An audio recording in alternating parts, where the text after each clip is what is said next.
Welcome to Pop Culture Philosophers. I'm Rockin Robbie Live!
What is up, everybody? Welcome to Rockin Robbie Live here on Pop Culture Philosophers. I am your host for this evening's festivities, Rockin Robbie Bills. How is everybody doing? I hope you had a great weekend. I had a great weekend. In fact, probably had too good of a night last night, so I'm a little bit lethargic, a little tired this evening. But here we are for Rockin Robbie Live. It's been a solid weekend for me. Hope you've had a great week. Hope you've had a great weekend. Here in PCP land, things are going great. So anyway, tonight is Rockin Robbie Live. It's the show where we gather, we talk about comics, movies, pop culture, and a whole lot more. And that includes the DC sneak peek and Marvel in the 90s, in which we wrap up the first arc of Punisher Warzone from John Romita Jr., Klaus Janson, and Chuck Dixon. It's been a real fun revisit, and we're going to conclude that revisit tonight on Marvel in the 90s. But like I said, DC sneak peek, show and tell, all that and more here. But even though we got a plan, grandiose, some may even call it, this show is driven, fueled, if you will, by your questions, your thoughts, your comments, and your concerns. So get them in right now. What do you want to chat about? And as you get into the chat, throw out a station, maybe even a pop, pop, boom. Let us know that you're up in the room.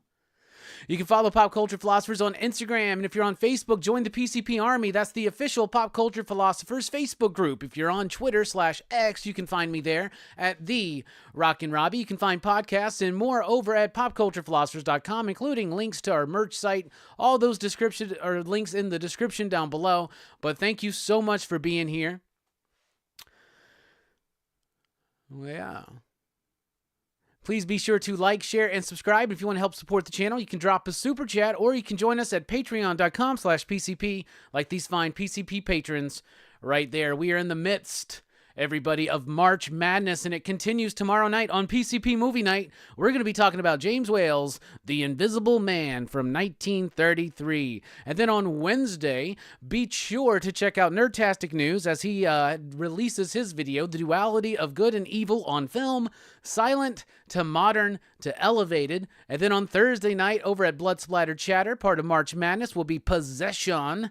And then this Saturday, over at Dylan's Horror Show, Train to Busan, I will be on that show. So we got a great lineup for week 1 of March Madness, following into week 2.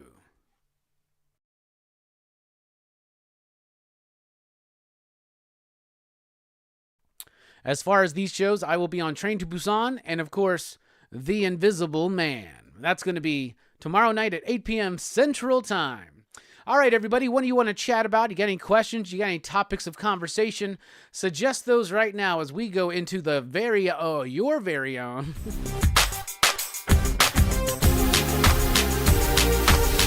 First five. All right, we're done with the look of the VHS for now. Because I got another rack and I got to get all the VHS together and then in order, and then maybe we can revisit that. But I did find my complete set finally of Marvel Masterpieces, right? The Joe Jusko card set. I think this is appropriate because he just had that awesome cover for Savage Sword of Conan, which was a great book that came out this week. It was one of my favorite books of the month. We talked about that on the monthly comic book review that dropped this last Thursday night. We had a great chat. There it was Nick, there was Stu, there was Manny, there was Carrie, and there was Bearded Comic Bro. Very cool, fun show. But anyway, since I have found finally my complete set of Marvel Masterpieces, I said, let's go through those. So card 1, The Blob. This might take some of y'all back down memory lane like it does me. I very vividly remember buying this card from somebody at a comic shop for 15 cents, and I thought that was a little pricey. All right, then we got Blaze. Johnny Blaze in the 90s wasn't Ghost Rider, but he was still actively involved. And I think one of those cards got stuck together. Yes, actually, card 2 is Black Widow. I really like that, early 90s Black Widow costume. And then we got Blaze. Then we got Black Panther. That's a dope Black Panther card. And there we got Black Cat. That's a sexy-ass card right there, y'all. And on the backs, it was always cool to see their first appearances or key issues. Made you want to go hunt these comic books down. Marvel Masterpieces, y'all. That's going to be fun to go through all of those. Out of these 5, my favorite card is the Black Panther. That's just too freaking cool right there. All right, and that has been your very own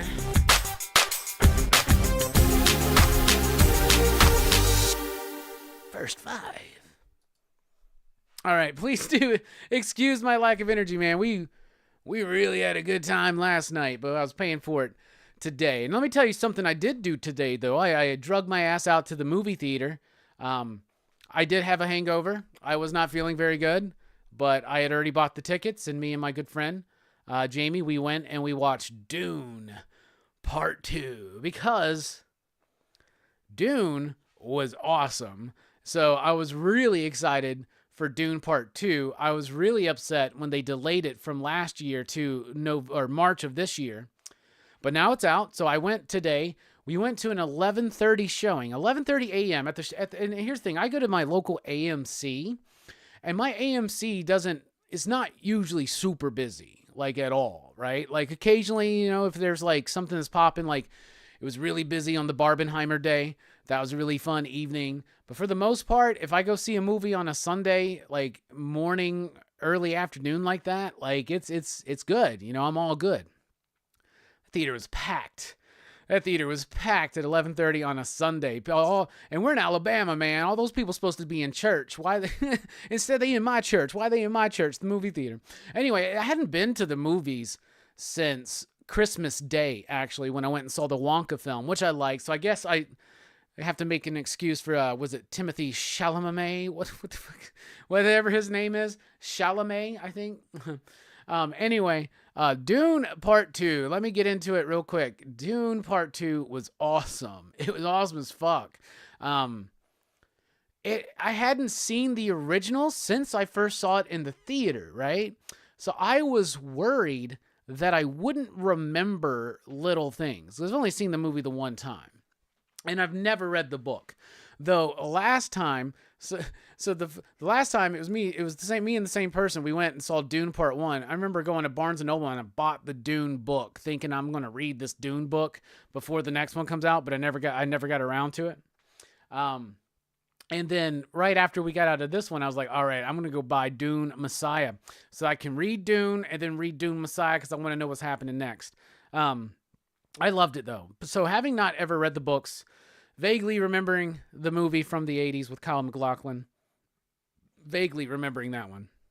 It's just not really, being super familiar with Dune. Like, that first movie, blew me away and got me into it, but I was worried that I wouldn't really remember it, right? Well, it didn't really matter because I got brought right back into this world, and I got really quickly caught back up because the movie doesn't spend too much time over-explaining stuff, and I don't even know if I can fully formulate thoughts right now, but this is what I'll say. This is what I'll say for sure. This is what was... well, first of all, being immersed in that world, visually, it's a spectacle. We watched it in IMAX, which is the way to watch it. It was glorious. There was an entire theater that was packed that was just all transfixed into the movie. So you didn't hear anybody chattering. You didn't hear anybody crunching and munching. It's just a riveted crowd.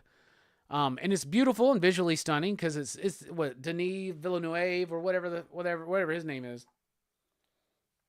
So what was really impressive to me about this movie is that it has a very deliberate and slow pace throughout the whole thing. But it never drags. It never feels long. In fact, the pacing of this movie is actually quite speedy, right? So they spend some time dealing with Timothy Chalamet. What's his name? Paul Andrades or some shit. I don't know. Anyway, so they deal with him getting together with the Freeman or whatever, right? Or whatever they're called. I'm not a Dune expert, y'all, okay? But I loved the movie. Javier Bardem was awesome in it. Timothy Chalamet was good. What's her name? Is it Zendaya? What's her name? From Spider-Man. She's awesome in it. Everybody is awesome in the movie. All performances are good. It's awesome. It's awesome. And it was really surprising to me that this movie felt so big and slow, but was fast. And they cover a lot of ground. And the movie, even though it's kind of long, it doesn't ever feel long. And it's got this, it moves that story forward so quickly. You think that we're just wasting time, maybe, on a scene. And in fact, it's progressing the narrative significantly. So I really, really enjoyed Dune Part 2. I loved it. The music was great. And the first time when you hear the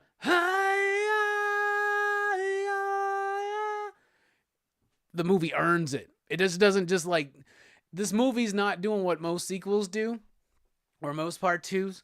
Where they're what worked in the first one? Let's hit all those beats again. Movie's not doing that. It's telling this really deliberate story at a very deliberate pace.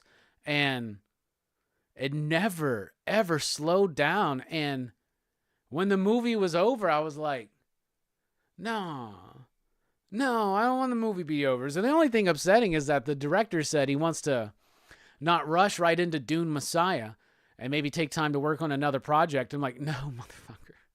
No, motherfucker. You got to go and do this movie right now. In fact, you should have already done it. You should already be on it because we need it. So I guess I got to read the books eventually. But anyway, that's what I thought about Dune Part 2. I loved it. I would give it a 5, you digs. Best movie I've seen this year so far, but it was the first movie I went to the theaters to see. So, yeah, I liked it. If you watched Dune, what'd you think? So anyway, let's look at the chat. How's everybody doing? We got GT Key Comic in the house. We get the artist formerly known as Jesse. Say what? How are you doing? Chill Out Man is in the house and already drunk. Dynamite is in the house. Fable, one collection down. Y'all check this out. I didn't get the thumbnail made yet. However, me and Fable, one collection down, one-on-one chat, Wednesday night, 7 p.m. Central Time. Y'all get ready for that. It's going to be a fun time. It's going to be a hot time in the old town tonight on Wednesday night. But it's not Wednesday night because it's Sunday night. So it will be hot tonight and hot on Wednesday night. I don't know what's wrong with me. I got a comment on one of these videos one time. It just said, way too much singing. And I'm like, I agree. Hey, the name changes. What is up? Hey, Hammer Time. Hope you're feeling better, man. I missed a wild night last night. But I bet you, I hope you're feeling better. Road Collecting. What is up, my man? Dylan's Horror Show. I had a great show with Dylan. We kicked off March Madness last night talking about The Shining. It was me, Dylan, Scarpad, and Manny. And it was, in my opinion, the best episode of DHS in a long time. We had a great conversation. We had a great positive vibe and energy about us. We were getting deep into the movie, pulling shit out of our asses sometimes. But man, what a fun chat, Dylan. Thank you so much for hosting an excellent opener for March Madness 2024 with The Shining. Ariaga, what is up? What's up, Random Rhyme? What's up, Boat? Beep, beep, pop, pop, boom, boom. Tom, how you doing? Station. 9-panel grid. Station yourself. CTA Frank. Station, how you doing, buddy?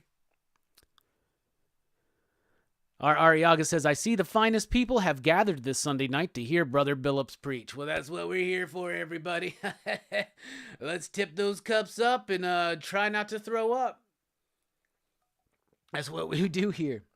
Went to karaoke last night. Super packed house at karaoke. This is rare, but we only all did one song. We only did one song each because there were so many people there. So I only did one song. And I did Losing My Religion by R.E.M. I was pretty hammered at that point, and I didn't want to try to do any kind of rap because sometimes if I'm too drunk and I try to rap, I can't do it. So I thought I could do R.E.M. Oh, life is bigger than you, and you are not me. The lengths that I will go to, the distance in your eye. Too much singing. I agree. Look at everybody just being so awesome in the chat. Two Gun Pedro, what is up? Pew pew. I wore my new Two Gun Pedro shirt last night on Dylan's Horror Show. I got one of my previous Two Gun Pedro shirts right here. Two Gun gives me some of the dopest shirts. I wear these shirts you provide me all the fucking time, by the way. All the time.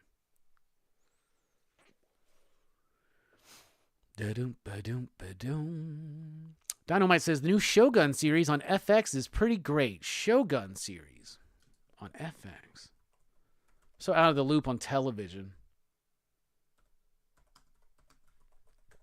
Let's see. Shogun. Okay. Oh, yes. I've actually seen an ad for this playing on my YouTube because it's got a, oh man, I'm going to butcher his name. What is it? Hiroyuki Sanada or something like that. I like him. Is that good? Who else has seen that? What do y'all think? I'm very busy on March Madness. I committed to 10 shows for the duration of March Madness. That's 10 fucking movies in 4 weeks, which with my schedule nowadays and everything going on, probably shouldn't have done that, but you know what, man, we're just going to burn the candle at both ends, see what happens. Everybody else is having to do that, so let's do it. Fucking vague booking over here. 62 Lefty Blues, what is up? Look, what's up, Anissa? How are you doing? Oh, y'all are all so nice. Our Ariaga says, just finished reading Avengers Twilight 3. Damn, that book is so good. Yeah, that book is good. I was really impressed with what Chip's doing on that one. Daniel Acuna's artwork has a lot to do with it as well. We were singing its praises on Thursday night's monthly review. I love it. Three issues in, and I'm loving it. And what I love, and this is something I mentioned, on Thursday's show, but I kind of want to mention it again here, is that, holy cow, you telling me that it's possible to make a book that's Captain America-centric, that he's not just delivering speeches throughout. Like, you actually have action. You actually have adventure. You actually have an interesting plot and a threatening villain. And you actually move that plot along. Like, was anybody else in issue 3 expecting a confrontation between Cap and Tony's son? I wasn't, but didn't it work? Wasn't it awesome? And look how he did what he did. He made Tony's son look like he would be such a cream puff that Cap would be able to come in and take care of him. No, that dude was actually a real threat, right? So that was cool. Like, there were stakes, and Cap had to, like, kind of get knocked down and, like, realize something again about himself, right? And it's all being done, this wonderful character piece on Cap, too. It's all being done without him having to fucking give a speech all the time. It's a real good book. Now, the art has a lot to do with it. Some of the other characters, it's not just about Cap. It's like, this is a really great take on Kamala Khan in the future, of possible future. But I'm really digging it. I like it a lot. Plus, you got Tony's head that they're trying to save. That's right up my alley, stuff like that. But I'm having a lot of fun with that. How are you feeling about DC's finest? DC's finest. You mean world's finest? You're talking about world's finest.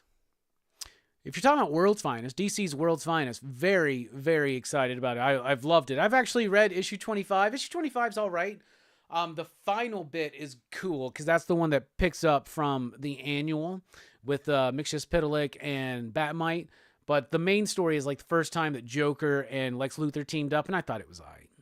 But the book itself is really good, and this last arc with Boy Thunder and the Kingdom Come prequel type stuff, I was eating it up. I loved it so much.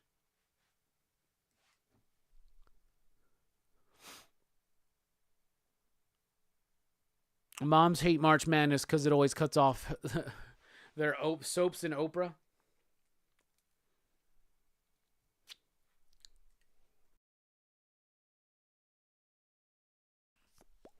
Thoughts on the Energon universe's future? Right now, the future's looking bright for the Energon universe. The cells they're there. I mean, I run a comic shop. I do my ordering. I do my numbers. I know my numbers. They're steadily increasing, and the back issues sell really well. We eventually sold out of Transformers #1, which we didn't think we would, honestly, with how many I ordered. People are into it. People are liking it. Some people, it's not vibing with everybody, but a lot of people are liking it. It's bringing people back into the shops. The Energon universe is. And I think now we're poised to sell some of the most copies of Void Rivals we've sold since issue #1, just because everybody's been snatching up that trade paperback, getting rid into it. People are, and what's cool is that because like we ordered so heavy on things, and because they keep doing new printings, when new customers are coming in asking for, hey, I heard Void Rivals is a part of this, I missed out. We're like, oh, well, we don't have any more first prints of #1, 2, or 3, but I do got others. So they keep us able as retailers to have this product available for people. They got the trade out now of Void Rivals, and they're still pumping out new editions, new printings for Void Rivals and Duke and Cobra Commander and Transformers, and it's warranted and it's needed. And yes, it's exciting right now, and I think the future's looking really, really good because there is a deliberate plan that they are building up to, and we're all just waiting for Megatron to show back up in full, and that's going to be a pretty big deal when it happens because of the way they've built everything. So I'm excited. We'll see what happens. It's going to be a big test with Transformers #7 because Daniel Warren Johnson's not doing the artwork. However, it is Jorge Corona, so I think we're going to be fine. How do you feel about the new Skybound Frankenstein? I saw that news on Saturday, so I'd already done my weekly pop culture wrap-up before I saw that news. I like that news. I think Michael Walsh is a good pick for it. I think it's cool to go and revisit Frankenstein. I'm mostly pumped for The Creature from the Black Lagoon Lives by Ron V. And it's just Ron V, or is it Ron V and Dan Waters, right? I'm really pumped for that. I loved the Dracula book, so yes. Skybound right now to me is pretty much on top of things. So the industry's lining itself up to be in a really good place. You're going to need another rack for all your VHS tapes that you have and are going to get. Yeah, I already got another rack that Mike just gave me. I got to fill. That one will be filled. And then I'll need another one. And honestly, I need we had Tony Fleece on the channel on Wednesday, and he showed me these custom shelves, floor to ceiling, that he had made. I gotta get some stuff like that. I really do. I really, really do. It's ridiculous the amount of stuff I have. But it's kind of like, it was cool and everything when I first started collecting VHSs. But now, obviously, a VHS takes up more space than a DVD, and of course, more than a Blu-ray. So yeah, space is becoming an issue with that. I've been selling some stuff. I've been going through a little bit of a purge lately on like toys, in particular, selling a lot of stuff, and a lot of books, even some books here and there, just to kind of Make space.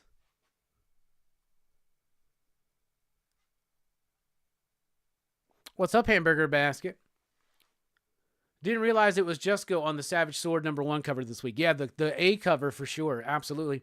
And then Jim Zub did a short story that's inspired by that cover, and that short story is pretty badass. After I did the weekly comic book review, as soon as I was done and it was uploading, I sat down and I read that entire Savage Sword of Conan all the way through, cover to cover, and I really wish I would have done that. It may have been the pick of the week.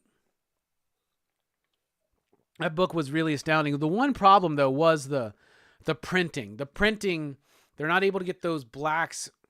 Those blacks are too dark right now, and they're not getting the levels are too I don't know. There's something up. They got to figure that out. But I'm really loving what the Conan. But see, that's the other thing right now. So you got the Energon universe. It's bringing people in. You got the Ultimate universe that's really popping off right now, and like people are getting excited, and people are getting excited about comics right now. And then people that have been sticking through with DC, you know, other people may roll their eyes at something like Absolute Power, but I'm really rather excited because this is something that feels earned. Like this thing has been built to, and whether you like it or not, you can at least appreciate that. Like it's better than just like Blood Hunt drop. What? This Absolute Power. Okay, let's look at these two events. Let's look at the Marvel and the DC event for the summer. Okay, Marvel's event is Blood Hunt. All right.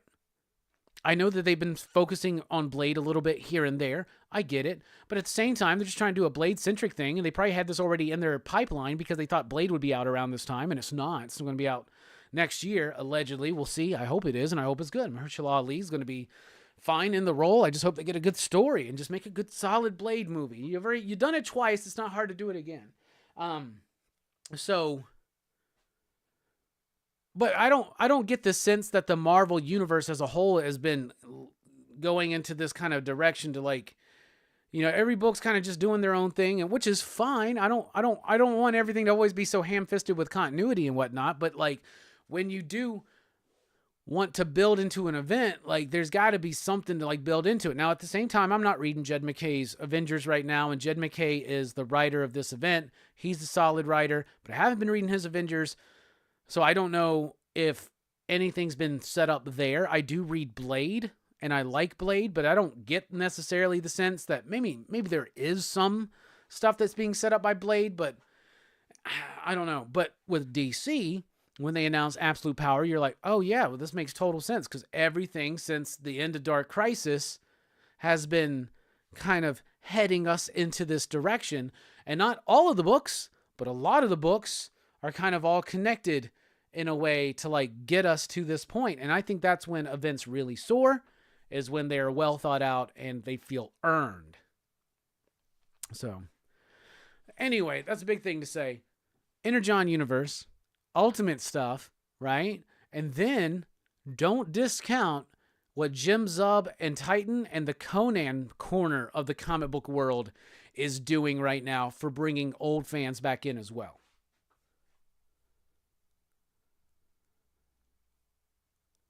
Anissa says, just got back from Dune. I loved it. What'd you think? Boat says, super excited for Dune 2 going on Wednesday. Did you get the popcorn bucket? No. We were actually very late.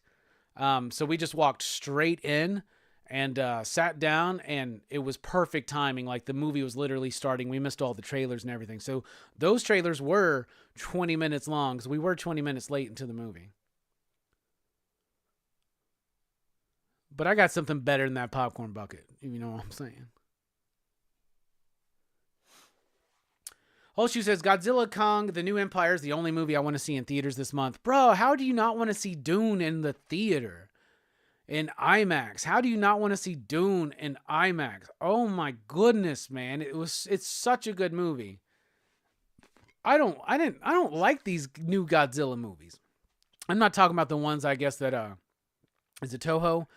Or whoever that's still doing, but like, you know, the American Godzilla movies, like that last Godzilla Kong movie, I didn't like that much. I mean, it's all right. Like the big spectacle of it's cool, and it's something to see in the theater for sure, buddy. If you want to go, I'll go. That sounds fun. But man, you gotta go see Dune in IMAX. Did you not like Dune Part 1, John? Did you not like Dune? Nine Panel Grid says, nothing beats a Sunday morning matinee. Hey, what's up, Sledhead? How you doing? Kenneth, what is up? Hey, Bueller's in the house. Dune. God Emperor Doom.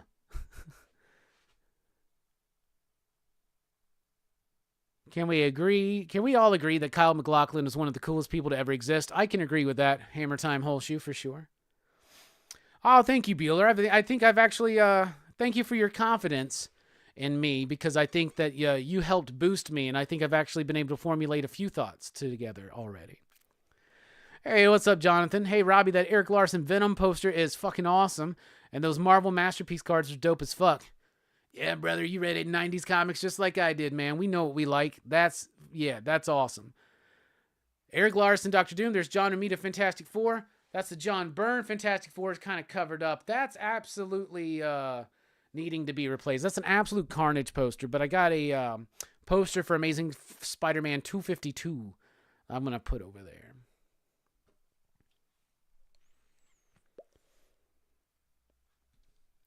Okay, so I'm confused. Is this supposed to be a white savior good or white savior bad movie? Because I'm still confused. To me, Dune, what I love about it is it's not any of those. It's actually nuanced, and it's about, like, you know, the Messiah complex or the Messiah factor, right? Or the white savior, right, as well. I mean, that's, you know, it's definitely a trope that you can read into it, but what I love is that it doesn't place a judgment on it. And the book kind of makes it, or the movie makes it seem very nuanced. Now, my friend Jamie was telling me that it gets really intense here on forward. So it's something I want to read and check out. Atreides. Thank you. Ariaga says, first part was boring. Felt like I was watching a 3-hour long Christian Dior TV ad. Really? Well, I liked it. I tell you what, I liked it a lot more than Storm of the Century, which we always keep ganging up on lately. Man, I'm really behind on the chat. Let's get through this. Let's see. Austin couldn't get into Dune at all, you know? Well, fair enough. Hey, what's up, Manny? Nerdtastic News is in the house. How you doing? James, what's up?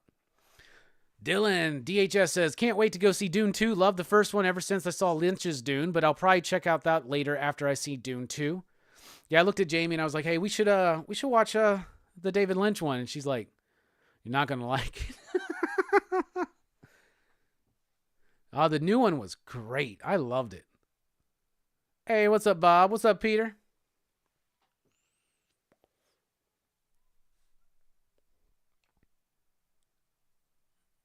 Y'all are so great. James says, Bueller, love to see you and Bullseye back together. Yeah, that was super cool, man. I hate that I didn't get to watch it live because I was doing a show at the time. PCP Movie Night, you know, that's the show where we do a movie review that's longer than the movie, Bueller. The one that you just can't fathom that, you know? No, but that was super cool to see y'all together. I watched some of it. I haven't watched all of it yet, though. I plan on watching more of it this week.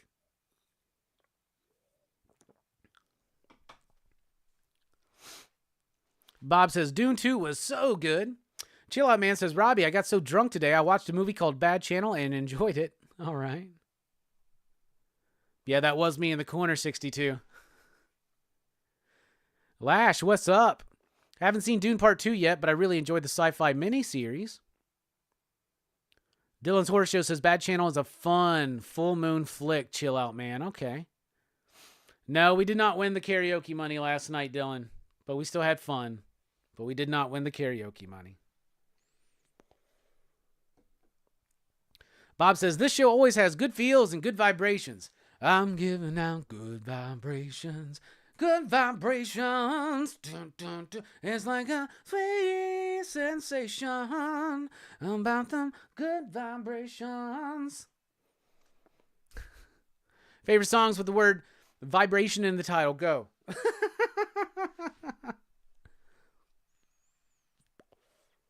Chill Out Man says, Robbie, I do not agree. I think it's not enough singing here.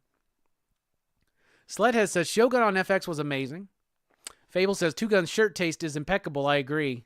Everybody, my shirt last night at karaoke was a big hit, bruh. Everybody loved it.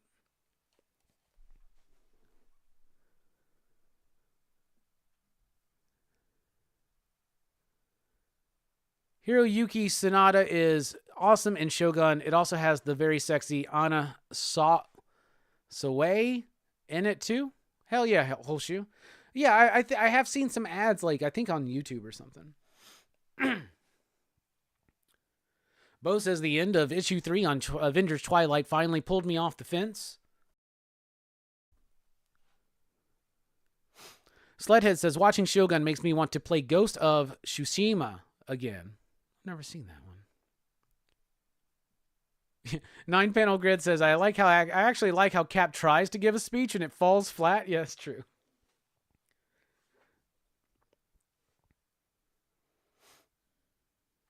We have a restaurant here called Shogun. It's like a sushi bar hibachi grill thing. I really like it.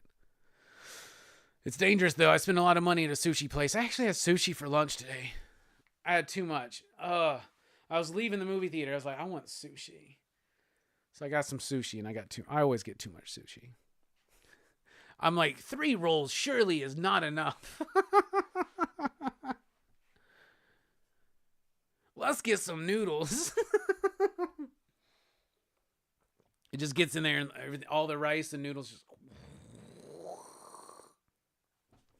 Then tonight I'll be like, oh, I'm so hungry. I wish I had something like sushi or noodles. Sledhead says, I was going crazy reading Avengers Twilight 3. So good. Oh, absolutely. Sledhead says, I'll be sad when DWJ goes off the art. Me too. But Jorge Corona, I think, is going to capture some of that same vibe, some of that same grit, some of that same energy. It'll be a little bit different, and it will be a little bit sad, but I have hopes that Daniel Warren Johnson's... Obviously, he's sticking around as the writer, but I have hopes that he's coming back, because at our retailer call, he said he was committed to drawing 12 issues. I thought that meant 1 through 12. I think he's taking a break, and I think he'll come back to do like Arc 3 or something like that. It would be ridiculous right now for Daniel Warren Johnson to just altogether leave the Transformers book. I know he's got other things he wants to do, but he needs to stay writing that, and alternating the art is what I think he needs to do. But I'm also just saying that as a fan. And also as a retailer, I don't want anything to fuck up the momentum of the sales we're having with the Energon universe, because right now they are so strong.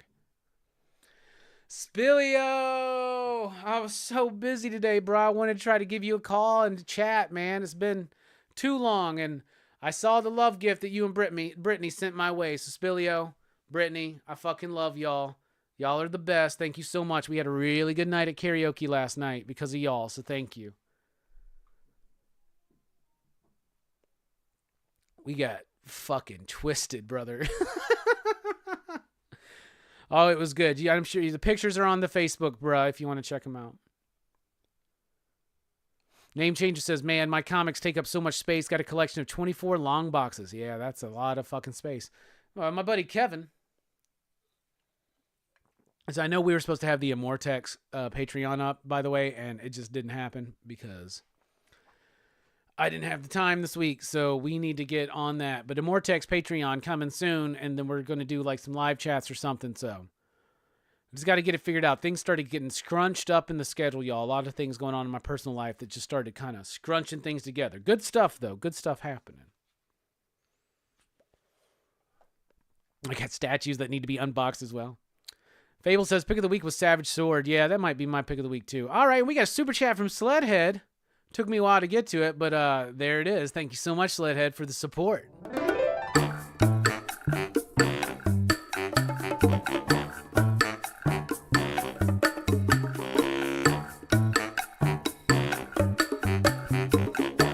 I guess we do want some more singing.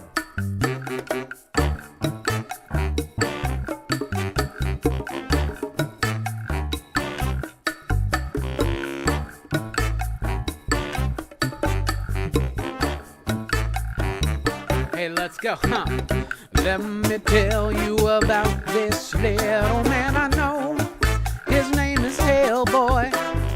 He was sent to the earth some long time ago to save it or destroy. Brought to this earth by Rasputin, son of a demon and a nun who Had a sex with a demon, but was raised by Professor Broom. And now he fights evil and monsters. Shit. And now he fights with a man who's officially paid. And now he fights with a fire starter named Quiz and an ectoplasmic mess named Johann. BPRD.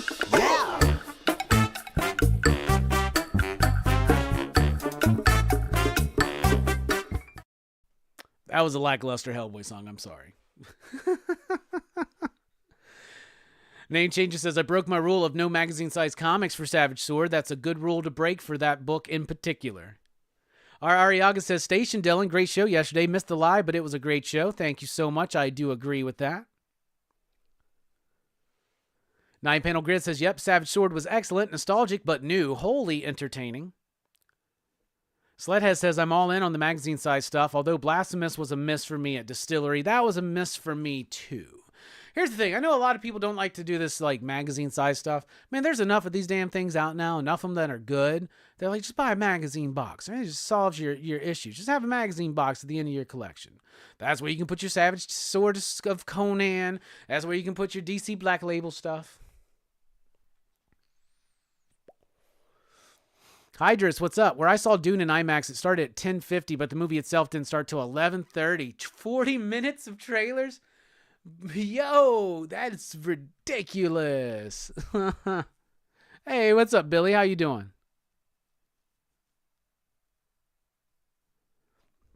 William says, heard that Blood Hunt, Marvel's Blood Hunt, will be 80 pages, or 80 comics. What the fuck? Probably with all the tie-ins and one-shots and miniseries. Yeah, that sounds right. But just probably just gotta hone in on the main series if you're interested. And, of course, watch the weekly comic book review. I'll read all of the first issues for sure, and I'll let you know how important or essential they are, which I would almost put money down on the fact that they won't be. Hydra says, Dune 2 is an absolute masterpiece. I agree. Billy says, Dune 1 was awesome. I agree.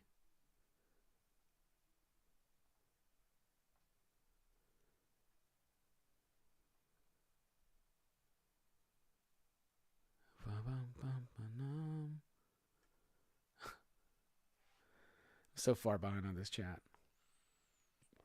Dune is a warning of messianic figures. I agree. Sledhead says, speaking of Eric Larson, that recent Savage Dragon was bonkers. Yes, it was. Where has this book been my whole life? Just sitting there. Hydra says, Frank Herbert wrote the book to be a warning of messianic figures. Nerdtastic News says, Storm of the Century is a goddamn masterpiece. Yeah, that David Lynch Dune is not his best work. Yeah. Hey, what's up, Entropy? How you doing? What's that firefighter shit mean? If my ass is in a burning building, I don't give a fuck who it is. It could be the goddamn Mothman. I'll be like, fly my ass out of here, please. Nine Panel Grid says, I remember the end of the Storm of a Century really spooked me when I was a kid.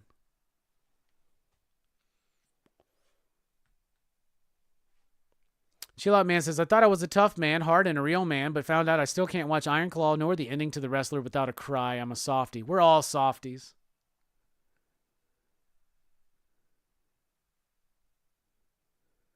Bad Channel. Pytotic Symphony is a great band. I messed that up, I'm sure. The movie was produced by Blue Oyster Cult. Interesting.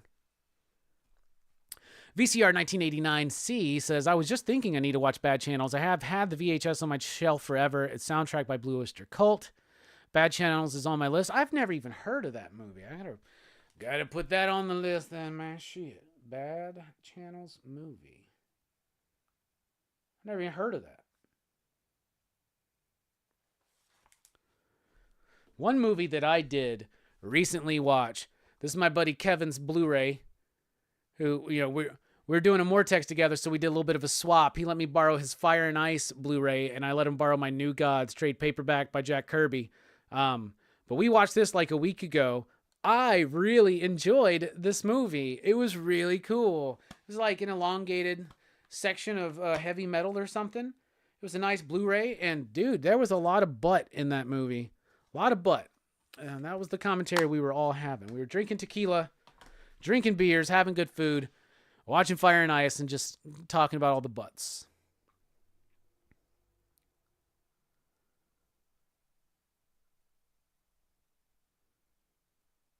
Getting back to Dune, really loved the Sci-Fi Channel Dune back in 2000. Great movie.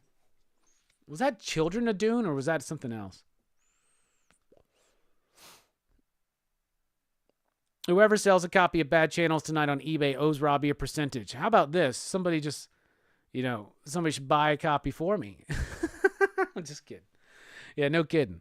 It's the kayfabe effect. Hey, Perry's in the house. Station Perry, what's up, buddy? Robbie, have you ever felt a certain way when Gozer appears at the end of Ghostbusters 1? Yeah, all the time. All the time. What's up, Frankenfrog? Oh, drop down again.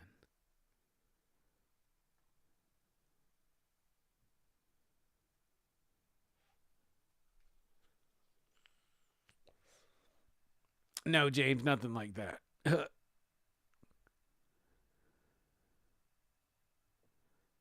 Jonathan Hall says 20 minutes of pre-show advertisement and 20 minutes of movie trailer. Sounds right if you get there early. Typically, the movie starts at the beginning of the movie trailers.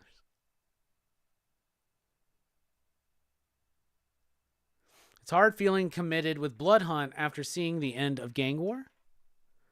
I trust Jed McKay a little bit more than Jim Zub on Spider-Man right now. Sleepy Reader, what is up, buddy? Station. Sorry you had a rough comic book week on your last video. It happens, doesn't it? I'm curious. Can't wait for your next video. See what you thought of Savage Sword.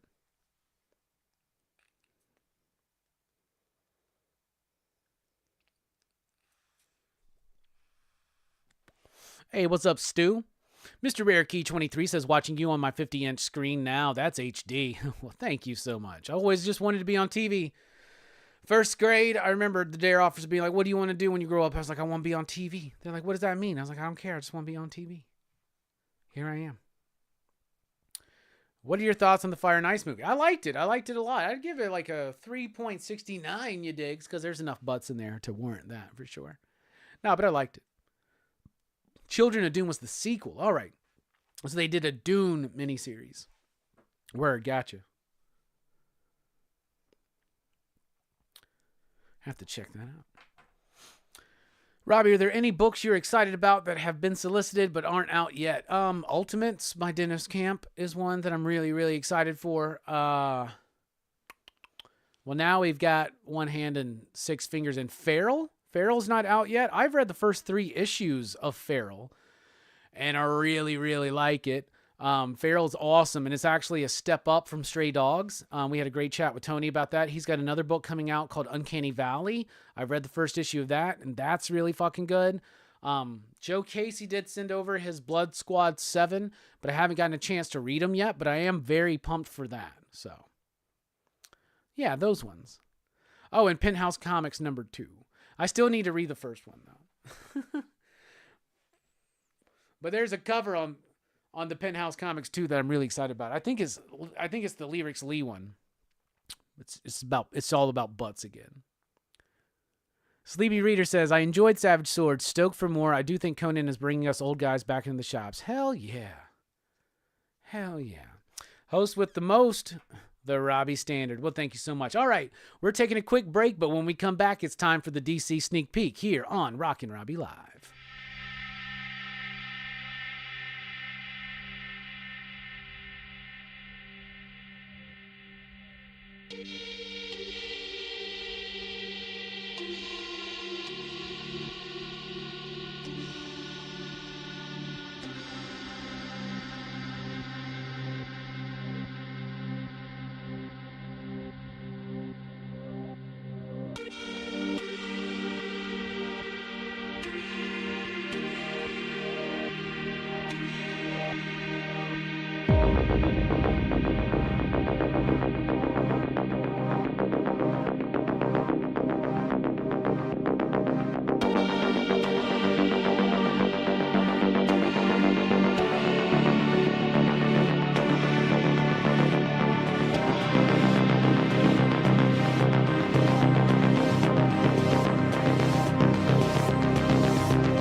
I so hope this part doesn't go in the video where I'm just standing here staring forwards.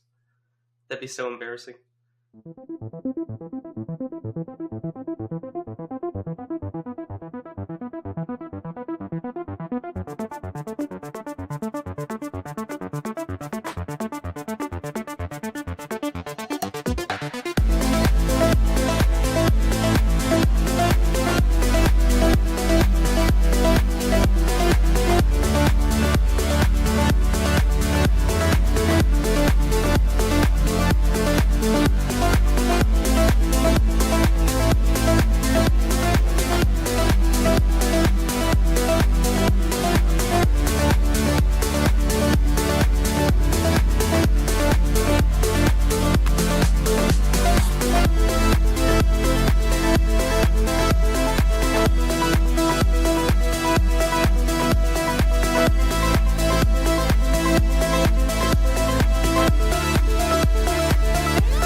Hey everybody, welcome back here to Rockin Robbie Live on Pop Culture Philosophers. I'm your host for the night's festivities, Rockin Robbie Bills. How's everybody doing? Hope you're having a good night. We're having a great show already. We've been chatting with each other. We've been just having a grand old time here on Rockin Robbie Live tonight. You can support us over at patreon.com/PCP, like these fine PCP patrons right there, if you feel so inclined. You can also drop a super chat, which will trigger a Joker video, which triggers all kinds of hilarity and insanity. You can follow us on Instagram and on Facebook. If you're on Facebook, join the PCP Army. That's the official Pop Culture Philosophers Facebook group. You can follow me on Twitter at the Rockin Robbie. You can check out podcasts and more at popculturephilosophers.com.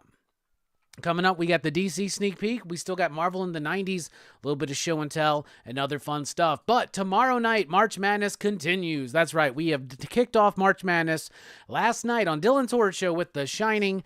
Tomorrow night, it continues on PCP Movie Night with The Invisible Man. On Wednesday, Manny over at Nerdtastic News drops The Duality of Good and Evil on film, silent to modern to elevated. And then Blood Splattered Chatter on Thursday with Possession. And then kicking off week 2 of March Madness will be Dylan's Horror Show, Train to Busan. You can definitely check me on that show. Very excited to check this movie out and let you know what I think. We now pause for station identification.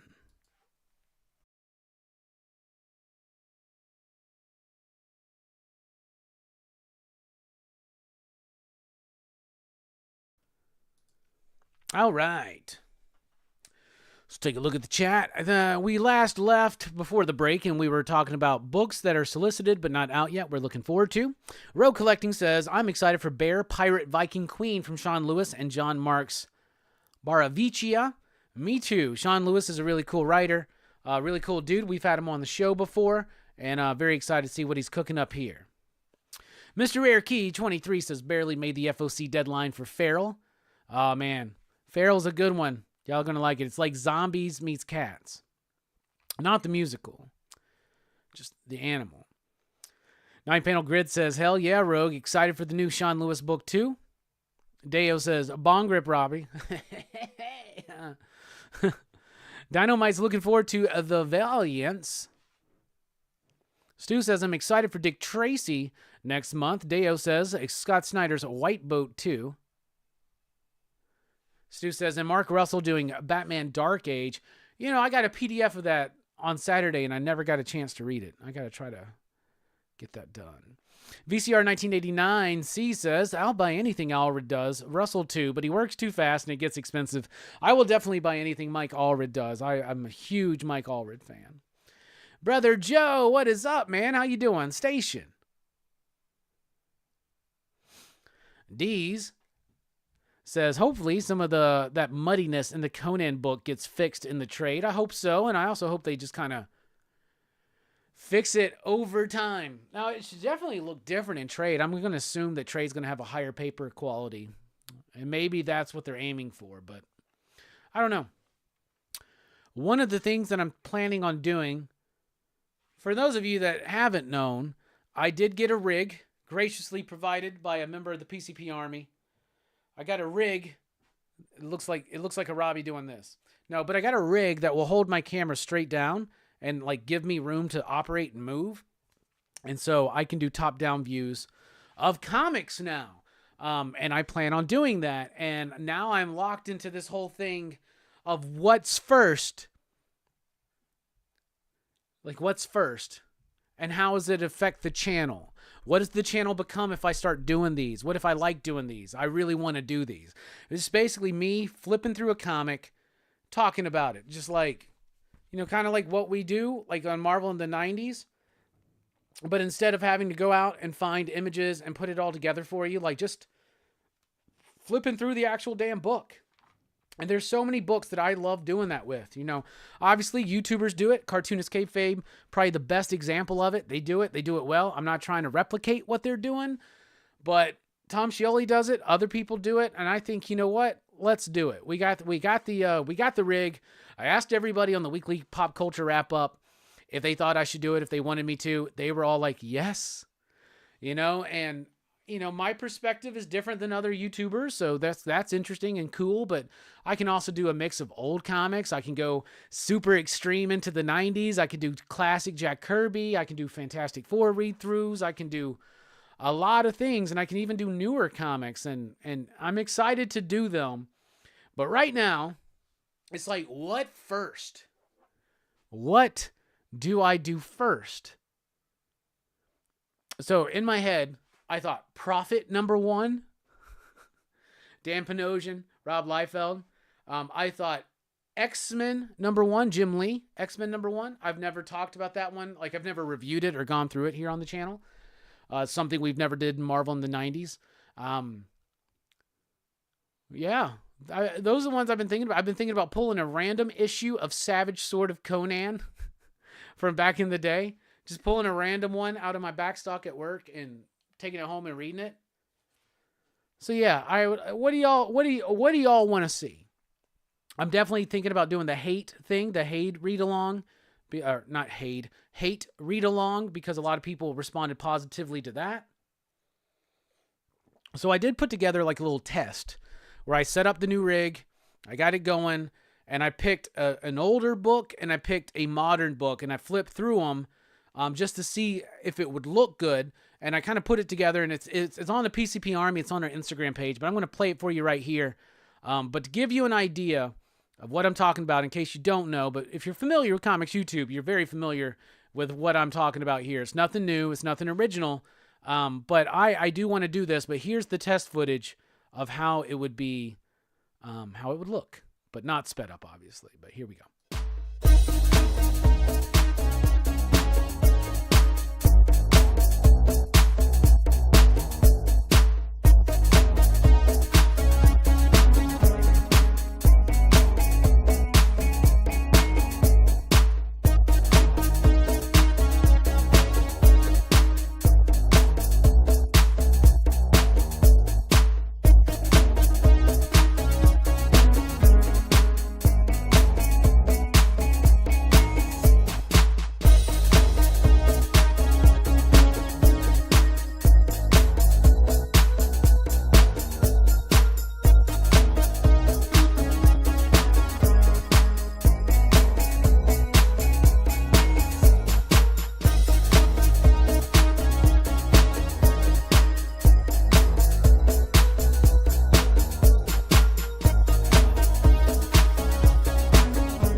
So that's what we're talking about right there. But, going through books, basically like what we do with Marvel in the 90s here, where we're going through tonight, Punisher Warzone, #6. We're doing this for Marvel in the 90s tonight. Instead of Doing it this way, I would just crack it open. And what the thing is, anything I read, I could just put down on the thing and we can talk about it. And then I'll do a lot of them solo, but I'd like to have people in the studio to help out sometimes too. I think that'd be cool. But what would y'all like to see?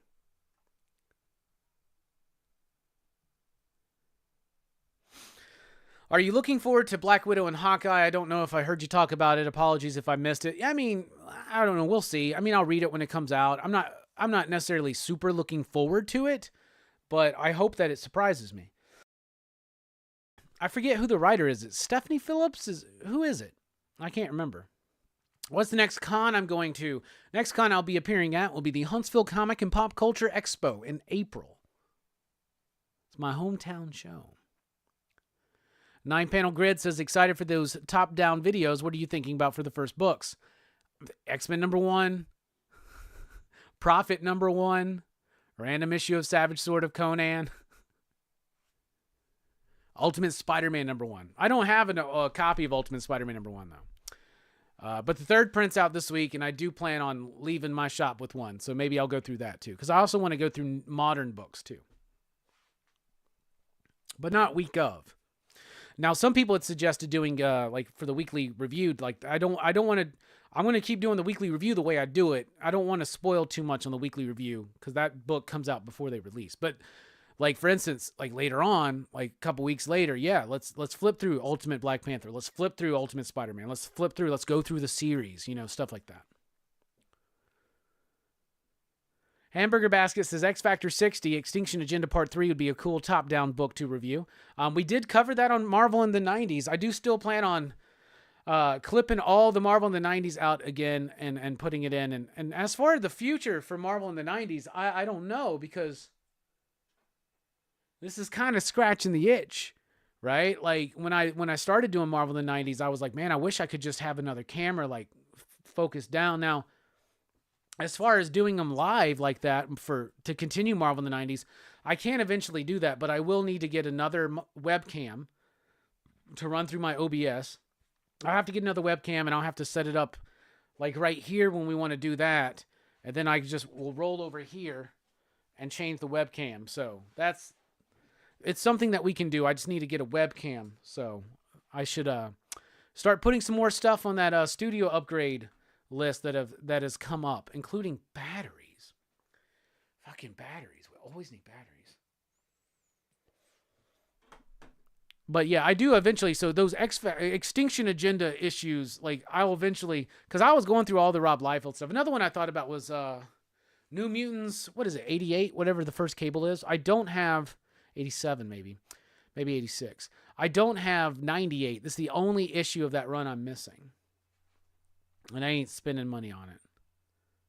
The most I want to spend on that is $50.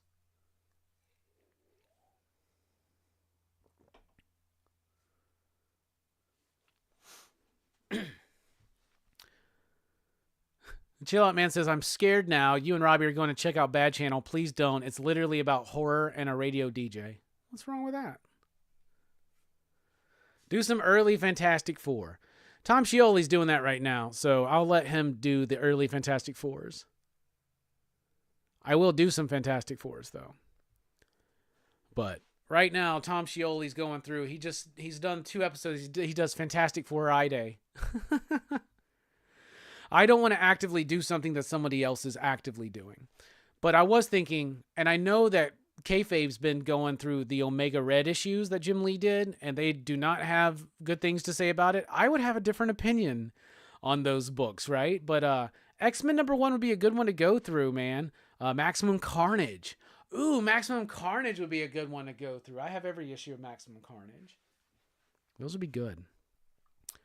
First one has to be Rob Liefeld, says Deez. That's what I was thinking. Maybe... We've already, but the thing is, I've done Youngblood, but I haven't done the top down, but I don't know. I got to figure this out. Pencil in some time to get the original Evil Ernie series. I have it in a trade paperback, so I could do it there. Panosian art would be sick to look over. It was different back then. Yo, Chocos, what is up?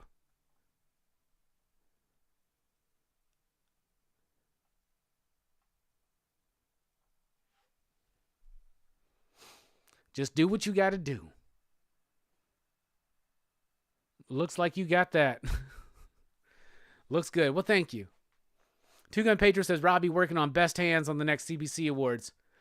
I did tell everybody, I did make a promise that I wouldn't go for the best hair, best beard category again, but that's part of that category, so maybe that's my way into it again. That would... Do you think, guys, if we got... And by the way, Brian did a video on his channel, I think on Friday, about the 2024 CBC Awards. And they've added in... I had heard rumors, and they added in what they call... I think they're calling like best community hangout, whether on a stream or in a chat. That basically means best live stream, best comic book community live stream, best interaction. Like people with whether it's the chat or whether it's this, y'all, I'm telling y'all, we're going for that this year. We're going for that. Why? Because if we win that, you win that. Because the only reason why this show fucking rocks is because of you. It's the community in the chat. So seriously, when the time comes to start nominating, that's the one we want to take home. Obviously, we want to win comic book review again, best comic book review, because we never want anybody else to have that. But everybody trying to sneak up on me though, man. Like fucking Nick and Manny and everybody doing these comic book reviews. I'm like, y'all, you better slow up, man. I'm getting worse, you're getting better. I don't like that. We're going for that one though, because that is a win for you. You get what I'm saying? I'm not bullshitting. That's the way I view it.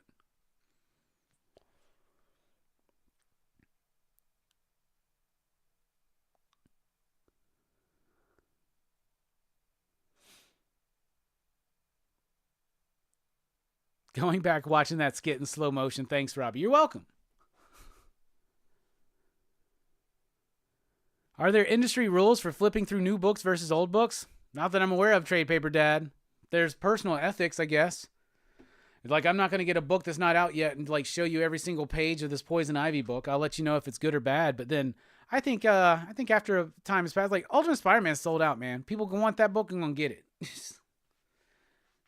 I don't think what I would be doing, or what like other people do, like say Cartoonist Kayfabe, I don't think that they're preventing people from getting those books.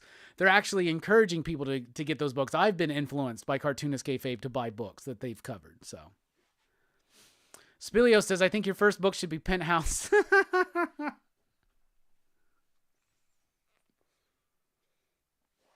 Why not, brother? That'd be a Patreon exclusive. Darker Image, top-down review. That'd be a good one. We covered that on Image in the 90s.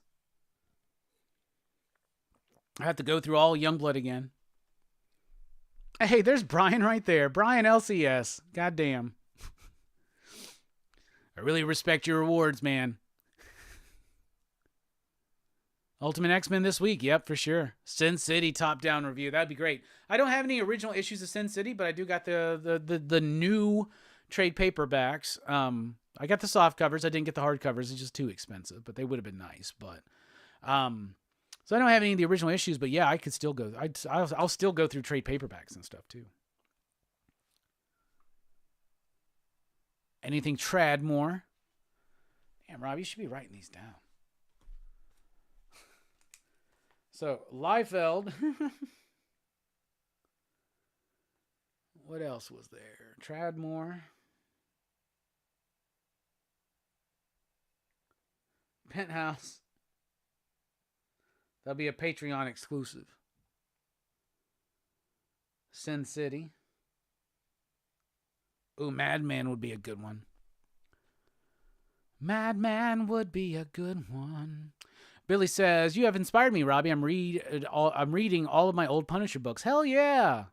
Fuck yeah. I mean, what are they there for? They're there for you to read them and enjoy them. Do Marvel in the 70s with issues of Tomb of Dracula and the Death of Gwen Stacy. I could do that. I got every issue of Tomb of Dracula, not floppy wise, but I got the complete collection colored paperbacks, and I got the black and white essentials. They're all like right there. Got all of Tomb of Dracula. Love that shit. Verno is in the house. Station.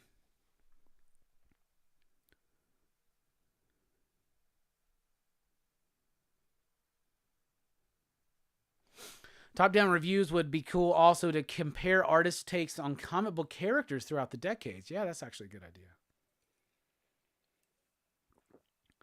Marvel in the 80s, Evolutionary War, and Atlantis attacks, including the what ifs. I have all of that, William. Hey, what's up, Jay? Pop, pop, boom. Realest dude in the room. Robbie in the chat. What's up? How you doing, bro?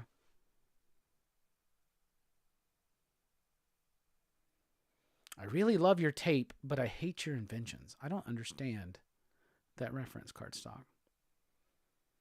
Bobby, what is up? All right. DC, believe it or not, has books out this week. I've read them, or the ones I want to read, and it's time for your DC Sneak Peek.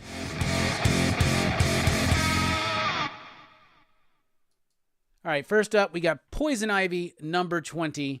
So this is a 3-issue series. This is the second of a 3-issue story in which G. Willow Wilson is kind of bringing us back to the secret origin of Pamela Isley. Now, on the first part of this, I said, why are they showing all of this to us? They've already kind of explained it all and told us all. First of all, G. Willow Wilson has been doing an incredible job on Poison Ivy. Poison Ivy is a very solid and consistent book from DC. I really like this book. At first, I was worried that they were treading the line too much about her being a hero or an anti-hero or a villain, but it's all worked in perfect unison together to make a compelling story. But in the last one, I was like, why are they wasting time giving us the story that we already know?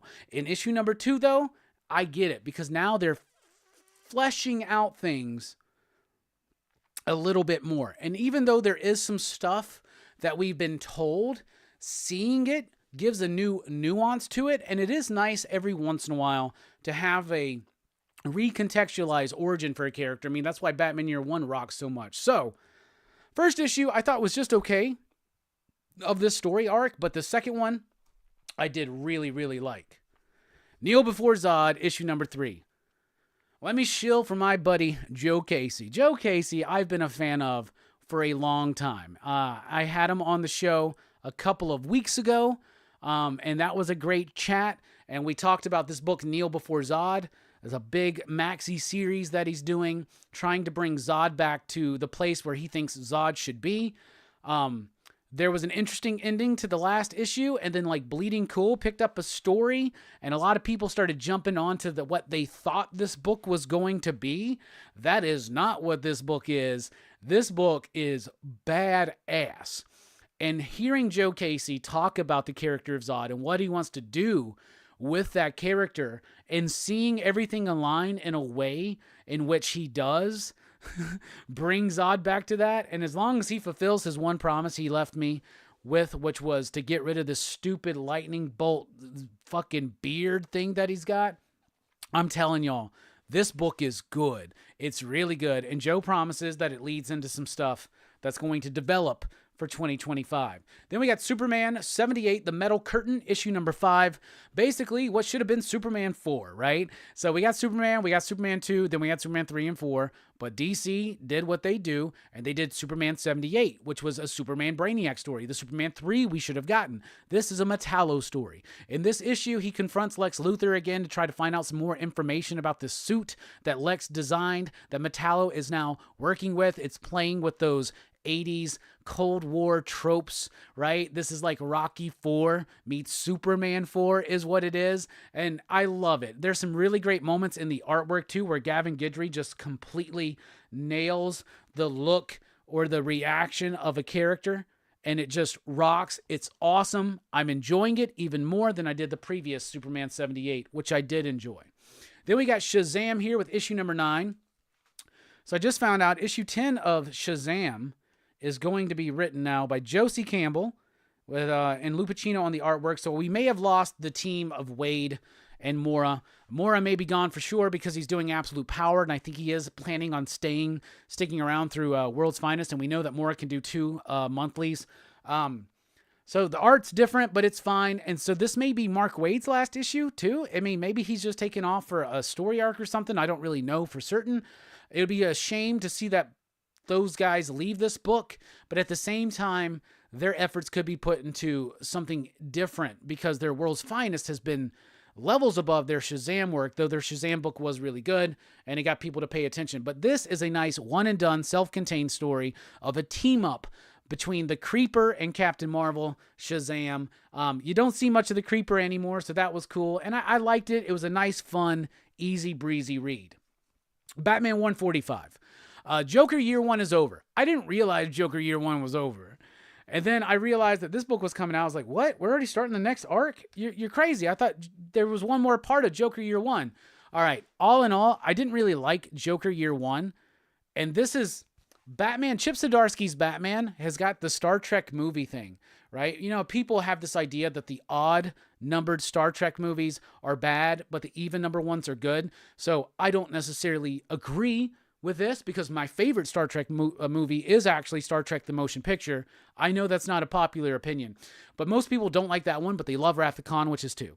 They don't like Search for Spock, which is 3, but they love Voyage Home, which is 4. They don't like Final Frontier, which is 5, because that is the worst one, but they do like Undiscovered Country, which is number 6. 7 is Generations. They don't like that one. Number 8 is First Contact, one of the greatest Star Trek movies of all time. I mean, to me, it's Motion Picture, Wrath of Khan, First Contact. I mean, those are the 3 right there for me. And then Insurrection sucks. The Nemesis breaks that all out by just being the worst fucking Star Trek movie of all time. Yeah, I would say that. So anyway, I have the same thing with Chip Zdarsky's Batman. First arc is awesome. Second arc, didn't really like it. Some good ideas, but I didn't really like it. Third arc, loved it. Fourth arc, I didn't really like it. It was all right. Here's what it is. It's the arcs with Jorge Jimenez. Jorge Jimenez is back on the art, and it makes the book better. It's picking up on exactly what was left off, all the information we were given in Joker Year 1. Bruce now has that information, so structurally, the whole Joker Year 1 makes sense because now we, as the readership, are caught up and brought right into it. But Zur-En-Arrh is now possessing the body of Failsafe and now is acting as Batman in Gotham. And this issue was awesome. It's Jorge Jimenez. It's frickin' Bruce, like at the lowest of lows. The Joker, I love it. Even though I don't like every concept and idea that Chip Zdarsky's playing with, I do like the overall scope and seeing how, once again, this is tied into the absolute power stuff. Amanda Waller's trying to turn the world against heroes. She's manipulating events from, like, Night Terrors. She's manipulating events from Beast World. And now you got stuff like this where Zur-En-Arrh is Batman now in a robot body, and people think he's still Batman, and it's sowing so much distrust, not just amongst the community and the populace, but amongst Batman's own family. So really cool issues. When Jorge is on that book, it soars. All right, then we got a new DC Black Label. This is The Batman First Night. This is written by Dan Jurgens with artwork by Mike Perkins. The artwork is gorgeous. Who is the colorist on this book? Mike Spicer is the colorist. I should have known. Simon Bolin on the lettering. Lettering's top-notch and fine, too. This is a film noir 1939 Batman origin. So Batman first appears in 1939, and even though they've done plenty of like Elseworlds books and things like that, look at that artwork though, y'all. But this is basically Batman Year 1 if Year 1 was 1939. It's rough, it's raw. Look at that coloring on that page right there. Mike Spicer is a master. It's a great fucking cover too. Contender for cover of the week right there. Love that. The book itself is okay. It's not gonna it's nothing that they haven't done before.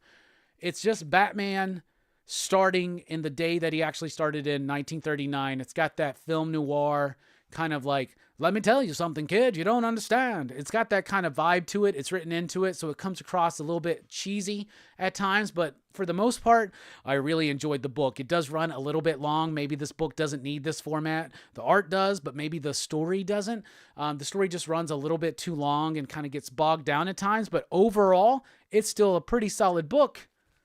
and I thought it was decent. So if you want to see a cool 1939 Batman story in which Dan Jurgens writes the word fuck into it a few times, which I don't know if I've ever seen Dan Jurgens use that word. So it sounds like he should have used it at the death of Superman. You know, like you fold out that last gatefold, that last page, Superman falls dead, and Lois goes, fuck.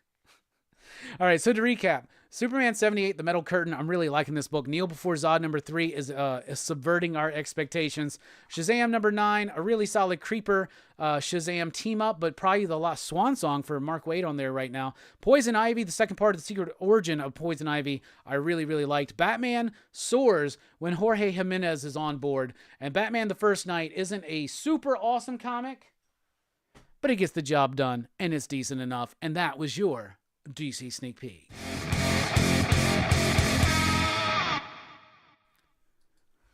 All right. We got a super chat from Boat. Got any good recs for good war stories? Yes. Straight up war story. It's by Garth Ennis. It was a Vertigo book. I think he did some later on at another publisher. I don't remember the publisher. But war story or war stories, they're all one-shots. Like Johann's Tiger is one of them. That's one of my favorites.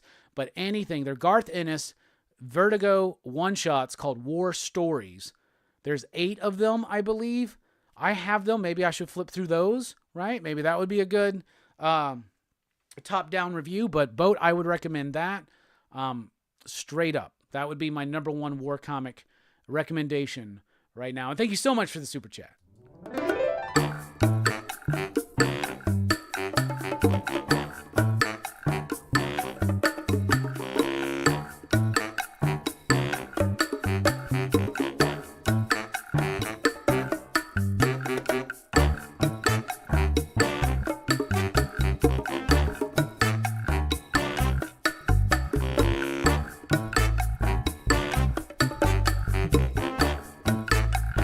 Do this.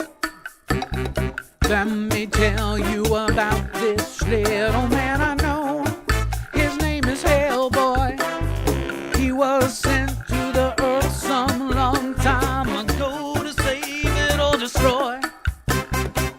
Brought to this earth by Rasputin, son of a demon and a nana who had a sex with the demon, but was raised like a Vesta broom, and now he fights evil and monsters. Shit! Now he fights with a man who's a fish named Abe. And now he fights with a fire starter named Liz. And an ectoplasmic last name Johann. PPRG.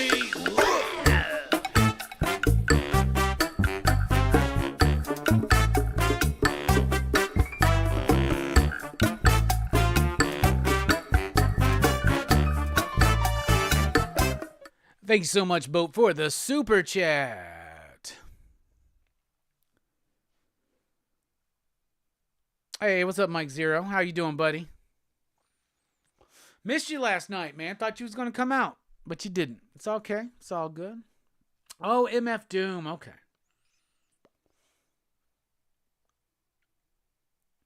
Thank you. Sledhead says, I should have gotten this instead of Batman 89. Still haven't gotten issue 2 yet. Batman 89 was just all right to me. It didn't really work quite the way that the Superman 78 ones have. Stu says, big facts. Jorge is the linchpin. I agree. Bobby says, that looks good. 9-Panel Grid says, I appreciate how Chip builds in these arcs to let artists stay fresh, though. Feels less jarring when random fill-in artists fill out of nowhere. I agree. I would rather have the approach that we're taking right now. And it's not that the artists themselves are bad in that, but like Jorge's another level. And it's almost unfair to those artists to have them follow up Jorge. Chelco's26 says, Dark Prisons is a good start, but every single new arc by Zdarsky starts so good, and halfway it's kind of bad, but by the end it's usually good or at least decent in my opinion. What's the price on that Batman First Night? $6.99.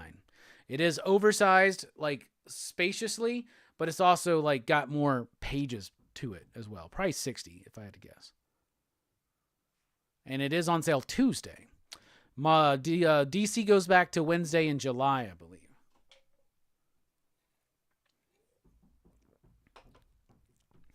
Nine Panel Grid says the man that killed Superman is back to shake up the comic book industry again with the F word. Bobby says Lois Lane should have said damn, damn, damn, like Florida Evans from Good Times. Dr. Wargod says, I feel Mark Bagley does not get nearly the amount of love as he should. Thoughts? I love Mark Bagley. I gave him a lot of love on my favorite comic book or Spider-Man artist list. He was near the top of that. If not, did I put him at number one? Mark Bagley is one of my favorite fucking Spider-Man artists. I love Mark Bagley. Also, long run on New Warriors, which I absolutely love. I've met Mark Bagley. He's a super cool dude. And Preston says, no offense, but don't quit the day job. Oh, damn. This is my day job, brother. That hurts.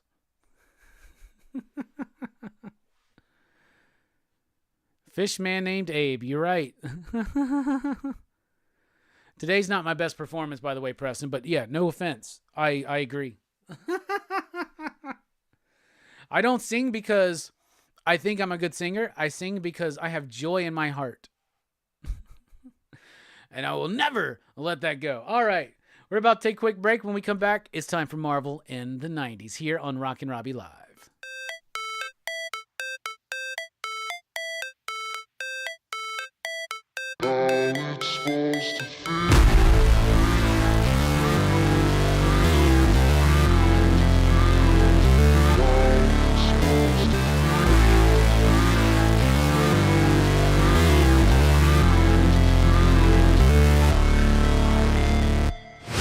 Never break, always fight, never quit, do it right, play the game, win it life, have no shame, there's no time, feel the pain, live the grind, I could change, in my mind, pick a lane, commit and climb, the only way to win it life. I never miss, that's fact. Taking big swings, bitch, hand me the bat. Put me in the ring, you'll go out in a bag. Cause I sing what I mean and I bring it to the mad light. Ain't got time to kill, I got time to feel. I took the red pill. I know life's short, so I wanna live real. But how's it supposed to feel?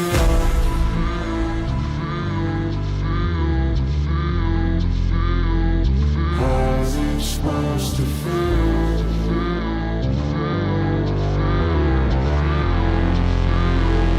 How's it supposed to feel?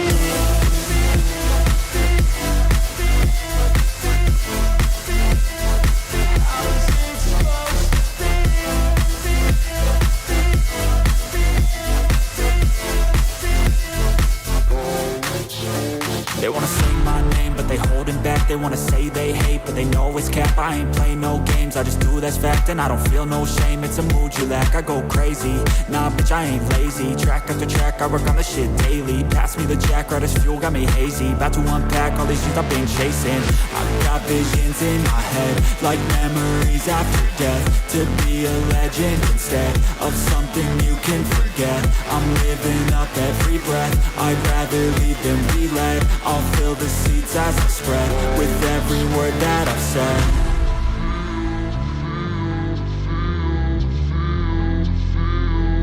How's it supposed to feel?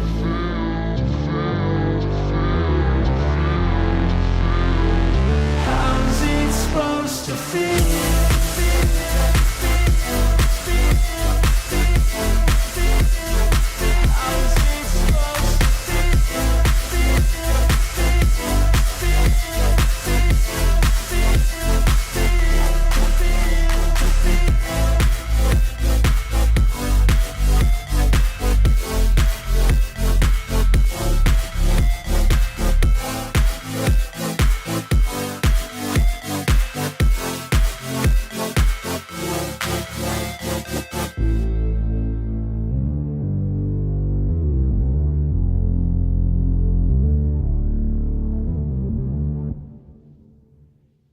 Recording. We're recording.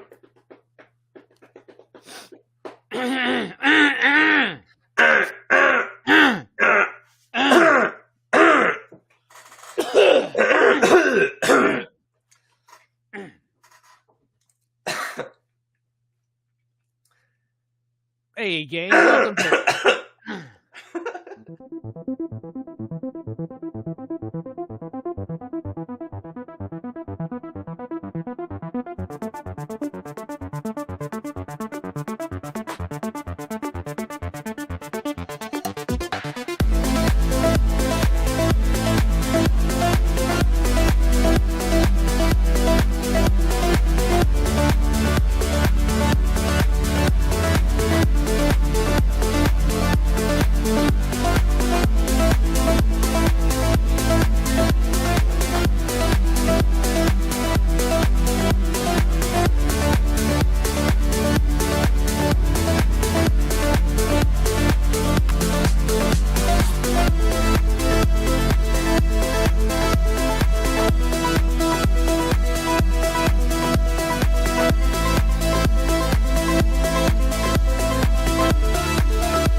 What's up, everybody? Welcome back here to Rockin Robbie Live on Pop Culture Philosophers. I am your host, Rockin Robbie Billups, and Preston says, my wife described my voice as a tenor. I sound better at 10 or more miles away. Ba-doom. See, I'm a fiver then. You can get a little bit closer to me. I'm sorry, Preston, that, that I'll tell you what, I want to hear you sing. I bet you sing beautifully, personally. I want to sing right now, but I don't know what to sing. Anyway, I'll be taking requests. Any super chat, you can request a song. If I know it, I'll sing it. Smoke 'em if you got 'em. Hell yeah, you know it. What song is that? Which one? The one with the cats or the one with the synthwave, like, fucking background with the rapping? That's an effects. Is that dude's song? I don't know. That song's called How's It Supposed to Feel? I really like that song. So, Brother Joe says, I don't know about you, but I'm having a good time tonight. Hell yeah. Me too, brother. What's up, Larry Station? How are you doing? I'm doing good. Doing good to be here. Check out Pop Culture Philosophers on Instagram. That's where we're at. We're also on Facebook over at the PCP Army. That's the official Pop Culture Philosophers Facebook group. Do so. Join that, please. Also, you can follow me on Twitter at @TheRockinRobbie, though I'm very rarely active there. Check us out at popculturephilosophers.com for our old podcasts and old blogs, a bunch of old stuff, but as well as links to merch and all that stuff is in the description below. Thank you so much. If you want to support the channel, you can drop a super chat, which will, of course, trigger a Joker video and a song request, or you can do patreon.com/PCP like these fine PCP patrons right there, which unlocks early audio access to the weekly comic book review and the weekly pop culture wrap-up before it drops. And pretty soon, we'll be adding movie watch-alongs to our Patreon page, as well as a top-down look at Penthouse Comics #1.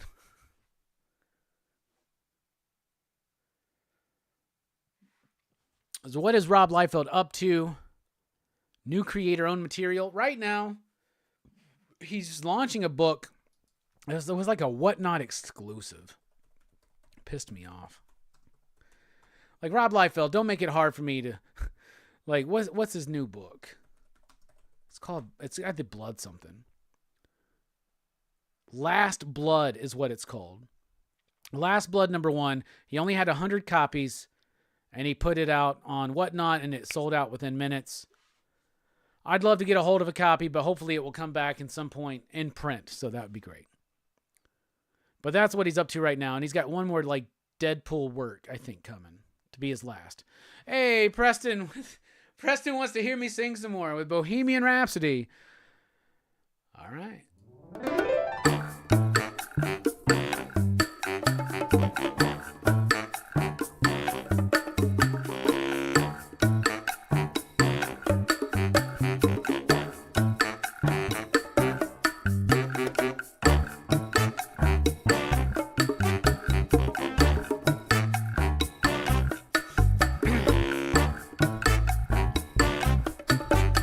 got to get this one out of the way, okay? I'll try to be better here. Let's get into it. Let me tell you about this little man I know. His name is Hellboy. He was sent to the earth some long time ago to save it or destroy. Brought to this earth by Rasputin, son of a demon and a nun who had the sex with the demon, but was raised by Professor Broom, and now he fights evil and monsters. Shit! Now he fights with a man who's a fish named Abe.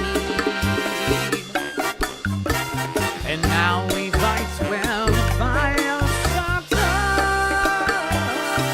named Liz, and an ectoplasmic mess named Johan. BPRD.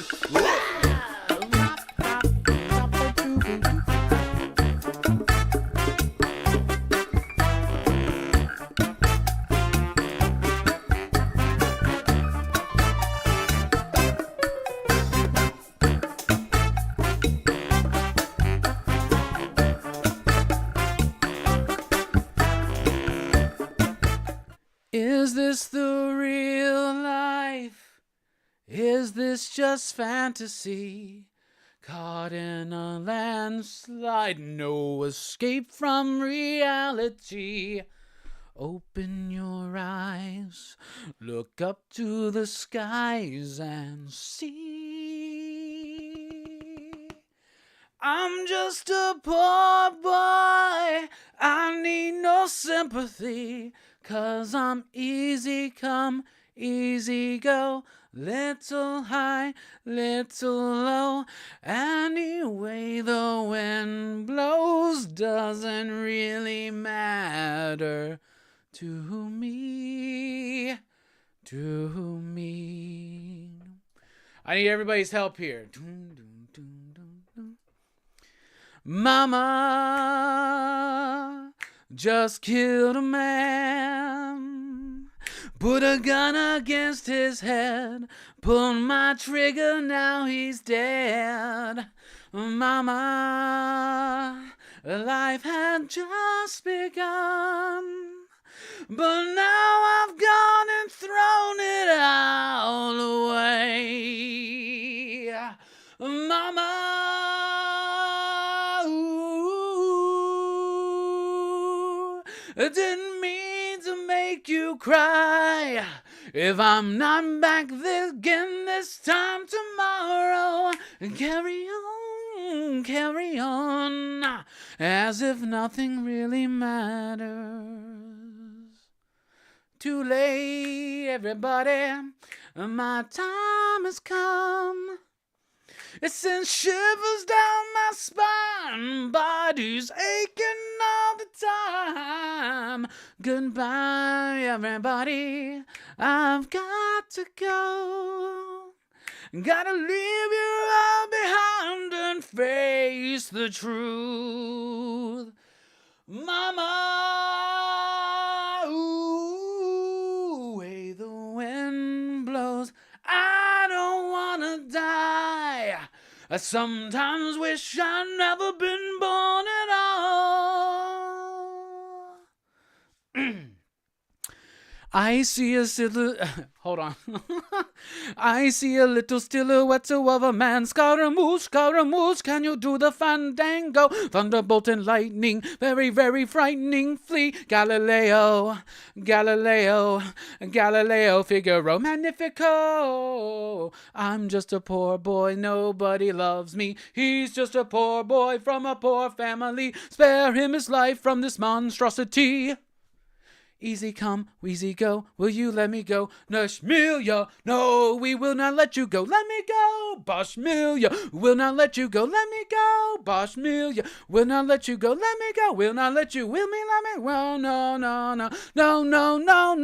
Oh, mamma mia, let me go. Beelzebub has a devil put aside for me.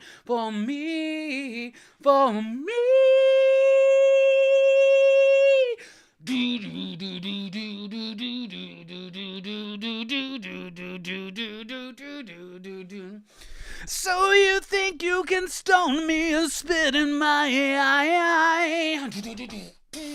So you think you can love me and leave me to die?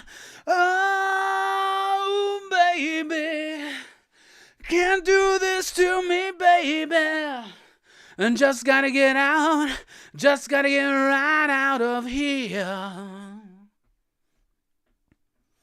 Nothing really matters. Anyone can see. Nothing really matters. Nothing really matters to me. Any way the wind blows. So we got a super chat from Larry. Thanks so much.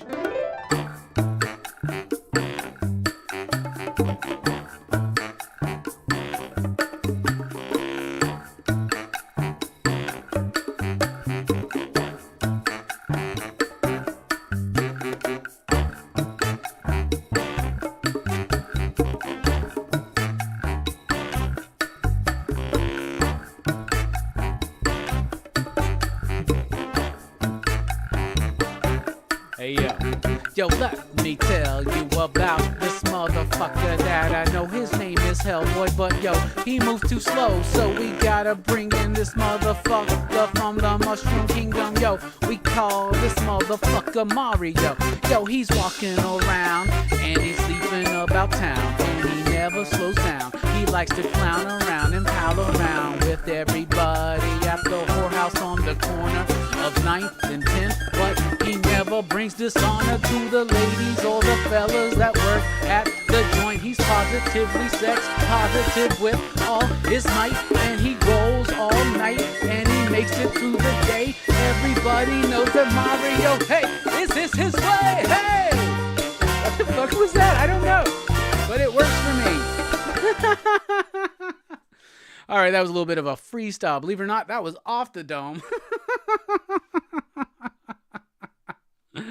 I'll need to record this so I can play it while headbanging in my car. Absolutely. 9-Panel Grid says, impossible to listen to this and not think of Wayne's World. 100% every time I hear that song. It's probably, I remember the song from before Wayne's World, but the Wayne's World was what made it. And remember, I don't know if y'all remember, there was actually a music video for Bohemian Rhapsody that was put out during the release of Wayne's World that included the Wayne's World scene. Like, it was just such an iconic scene, which helped really propel that song to further heights. Queen's great. I'm not talking shit about Queen, but all I'm saying is that maybe We Will Rock You would have been the most popular Queen song without Wayne's World. That's all I'm trying to say. Thanks for everybody out there chatting me, just singing along with the song. Larry, though, thank you so much for the super chat. No song needed, just showing some love to the PCP fam. Hell yeah, we appreciate you, brother. Oh, I can heart these things now. I forget them. I forget I can do that. I see a little silhouette of a man. Hamburger Basket says, where on YouTube comic channels can you get this awesome rendition? Who better than Robbie? Oh shit, Robbie, says Brother Joe. I can see you putting together your group of singers for this song. Bro, you're one of them, Brother Joe. Will not let you go, will not let you go. Beelzebub has a devil put aside for me, for me, for... And then Brother Joe comes out, for me, and glass fucking shatters all across the...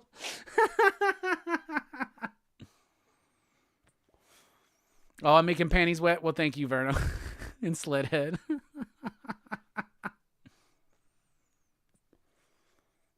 Bobby says the favorite Queen song for the Chiefs is We Are the Champions. I thought their favorite song was some Taylor Swift shit, but whatever. All right, it's time to go back. How far back in time? To the 90s. It's time for Marvel in the 90s. And tonight we're looking at Punisher Warzone number 6, the conclusion of this first arc I initially intended on just covering the first issue of Punisher Warzone, strictly because I wanted to talk about the Klaus Janson inking over John Romita Jr., which I'm a huge, huge fan of. But I got so wrapped up in this story. It's one of my favorite Punisher stories. It doesn't come close to things like the Garth Ennis work, particularly on like Punisher Born. It doesn't come close to me to like what Jason Aaron did recently in his Punisher book, as well as his Punisher Max work. But let me tell y'all, this has been a great, great Punisher series, and this would be perfect for a Punisher movie, or in particular, another TV show. And I've never seen the Punisher TV show, and I think I'm inspired as fuck now to go check it out. So this book has been written by Chuck Dixon, with pencils by John Romita Jr., inking by Klaus Janson, coloring by Gregory Wright, and lettering by Jim Novak. It was edited by Don Daly, and the editor-in-chief at the time was Tom DeFalco. It's one of my favorite eras of Marvel Comics. So let's get into it. Punisher has embedded himself as a spy within a mafia family. He has been found out, he was attacked and almost killed, but his buddy Shotgun saved him. Now, the mob boss is over on an island off the coast of Italy, I think is where they're at. I don't know for certain where they're at, but they're in this island of sharks or something. They're trying to break this deal with the old world mafia and the new world mafia and try to form a coalition against like the Eastern mafias. But Punisher, Shotgun, and Mickey, who is the dude who brought Punisher into the mob family, are parachuting in on this island, and they show up and they immediately just start having some hijinks, right? Mickey's like stuck up in the tree. He's yelling. All these guards are out there. They know that they're coming. So Punisher starts trying to kill him quietly, and a great, just big splash page. Look at the artwork. Look at those big chunky lines, those big hands, those big fingers. I love it. It's a little bit of Kirby, but totally Romita Jr. That Klaus Janson jagged, rugged, gritty, textured inking. Not on full display in this issue, but this is definitely, you can tell they're hitting up to a deadline. One of my favorite things, though, about this page in particular is if you look behind Frank, those are literally just, they look like just Sharpie marks. They're not Sharpies probably, but it's the inking. It's like he's getting the foliage represented with like what looks to be so simple strokes. It's just fucking infuriating to see how simple it looks for certain people. So they start taking out these dudes. They free Mickey. Shotgun's like, yo, let's go take these dudes out. Punisher's down. They are ready. All right. So then the head of this Carbone family, Carbone or Carbone, his brother was framed by Frank and Mickey and killed by Frank and Mickey, but he's actually come back. He doesn't have his memory. He's got amnesia, but he's on his way to this island as well. Then we cut to his brother, and he's meeting with all these dudes, and he reveals their big plan. And their big plan is this. He's got satellite technology that's going to allow all these mafia families to communicate without any involvement from a federal agency or police or anything like that. So everybody's clapping, everybody's having a good time. He's trying to bring this old Sicilian family together with his through the marriage of his daughter, who slept with the Punisher while he was undercover, and this dude who is the son of the other mob boss, right? So we got that, and then Sal comes back. So we get this awesomely hilarious scene where the dude who is supposed to marry, his name is Enrico, and he's supposed to marry Rosalie, who is the mob boss's daughter. And they're trying to like get to know each other. It's an arranged marriage. And he's like, I don't want to get married. I don't want to be the Don. He wants me to be the Don. I just want to be a movie actor in America like Mel Gibson or Patrick Swayze. And he's got that like ravishing Rick Rude mullet thing going on, and she's just like, oh, brother. But then her Uncle Sal pops up. She goes, yo, Uncle Sal, what's up with you? Dude, Uncle Sal just goes crazy. He's like, who the fuck are you? Who's Sal? He starts killing. He kills the dude's son and then starts going on a tear And Punisher and Shotgun and Mickey are like, what's all this commotion? Well, fuck, let's get involved. And Shotgun has got some lethal ass fucking ammunition here. Punisher says, whatever Walker, that's Shotgun, whatever Walker's loading, they're not shotgun shells, they're warheads. If only I had easy access to the kind of munitions he gets.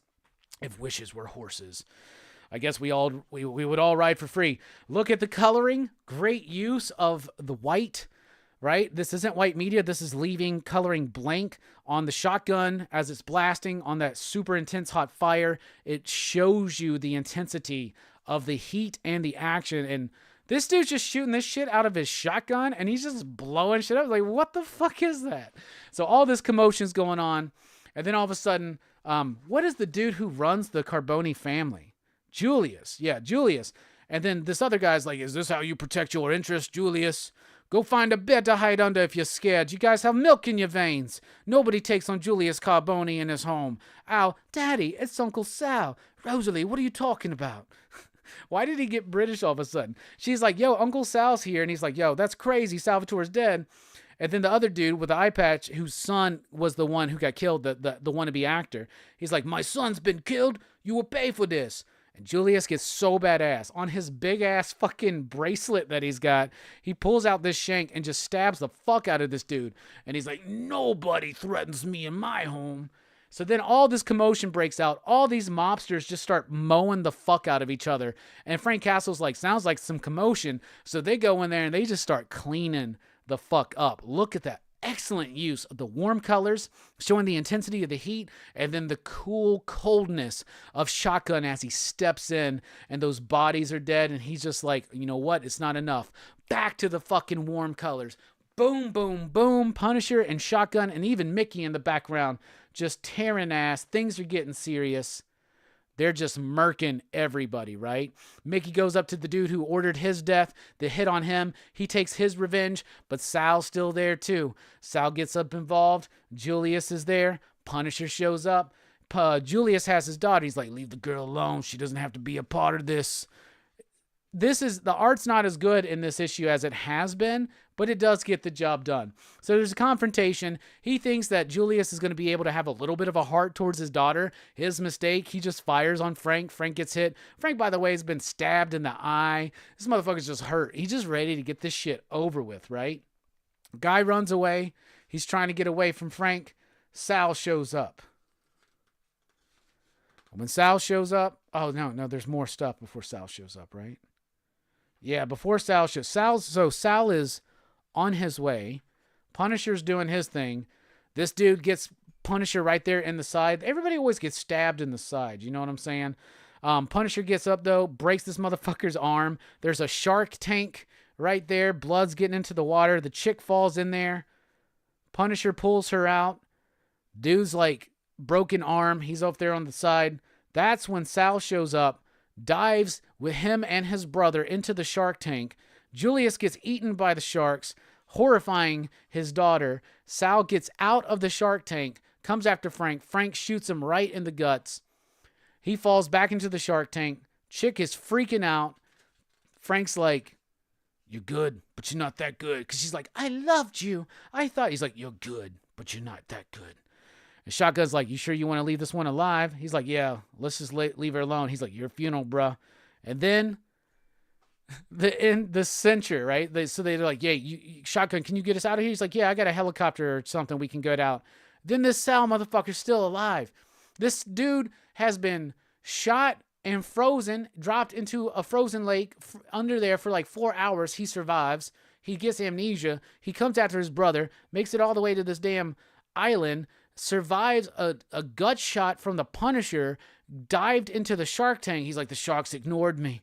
And then he's like still alive and ready to hunt and rest again. And that is Punisher Warzone. What a fucking great book. Punisher Warzone issues 1 through 6. Why is this not available in trade paperback? It is such an awesome book. Look at that Universal Soldier ad. A perfect ad for a perfect movie to go in conjunction with this. Like I said, though, about the artwork, it's not as good. Storytelling-wise, there's some more shortcuts kind of being taken here. The inking is still good. There's some great usage of screen tone. but it's not quite where it was. You can tell that they're kind of rushing through this one just a little bit, but the coloring is still top notch. I love the way that Gregory Wright's able to go between these warm colors and these cool colors. It really adds a really cool dynamic. I love this Kevin Eastman looking motherfucker right there. He looks like Kevin Eastman in the fucking 80s. That's what he looks like. But this Enrico guy, and then when I want to be an actor, I want to be a movie actor in America like Mel Gibson or Patrick Swayze. But great coloring, great big explosive moments, just an ultimate culmination of Frank finally getting to come in and just lay all these dudes out. But it was all in all such a great story with the idea of Frank kind of, you know, going undercover, but kind of like liking it too much because it gives him too much easy access. Look at those shirt ads, by the way. I would love a Death Head shirt. That'd be fucking dope as shit. Is that Liam Sharp? I don't know. I can't tell if that's Liam Sharp or not. Oh, look, there's a Romita Jr. Frank Castle right there. Klaus Janson inking. So it's good. The coloring's still solid. The lettering gets really big in certain parts, and maybe it has been, but I just noticed it here, but I don't know. But I really did enjoy this book. I would give the finale a 4 out of 5, you digs. It was one of the weaker issues artistically, but story-wise, it was exactly the ending that we needed. Everything works. The storytelling is very competent. The textures are there. The coloring is great. The lettering's okay. All in all, I've had so much fun going through The Punisher Warzone issue 1 through 6 here on Marvel in the 90s. But it's so surprising. That dude's just not dead yet. He's like that fucking dude. He's like Will Ferrell in an Austin Powers movie or something. But yeah, there it is. Punisher Warzone number 6. Thus concludes our look at the work of Klaus Janson, John Romita Jr., Gregory Wright, Jim Novak, and Chuck Dixon on Punisher Warzone. All in all, I would give Punisher Warzone 1 through 6 a 4.5. Ya digs. What do you think? Let me know. And this has been your segment 4. Marvel and the 90s. All right, what's up? Let's take a look. Robbie pronouncing foliage like Marge Simpson. How do you say it? I don't know. I learned how to pronounce words by reading, which is not the good way to do it. Spilio says, these issues of The Punisher is what made me fall in love with Frank.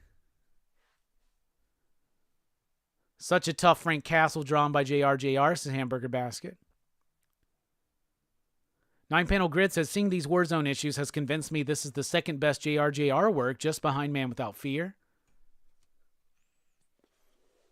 Hamburger Basket says, I wish John Romita Jr. still paired with Klaus or Dan Green, who I think inked JRJ. Yeah, Dan Green inked him as well. I also think Al Williamson is a really good one, but obviously that isn't going to happen. Jansen should be inking current Romita Jr.'s work. That would be awesome. Getting to meet Klaus Janson was a highlight of my life. Getting to meet him and Frank Miller and John Romita Jr. So I got to meet Klaus Janson and John Romita Jr. at the same con. Not together, but separately. So I got Klaus Janson to sign my Daredevil 181, and I got him to sign my Thor #1 that him and John Romita Jr. did. So I got John Romita Jr. to sign that, and they did a cover for Fantastic Four number 600. Not my favorite work from them, but it's a Fantastic Four work that they did together, so I got them both to sign that. Klaus Janson was awesome. He had to cancel MegaCon, but I really wanted to get him to sign some more stuff. I'm a big fan of Klaus. I think he may be my favorite inker of all time.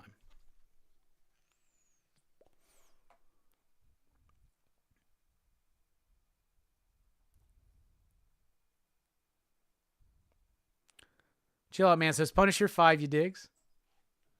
9-Panel Grid says, this has been one of the best Marvel in the 90s. Hell yeah.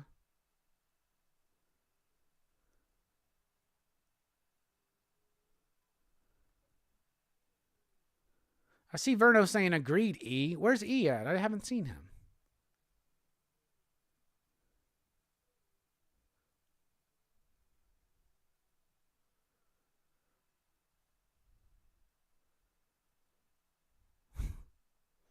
Ravishing Rick Rude. Yeah.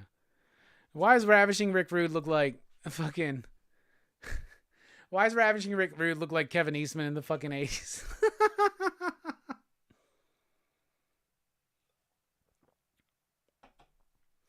Hi, Robbie. This is E. Nice to meet you. 9-panel grid. E. Okay, not Easy Dick E. Right? I'm so fucking confused.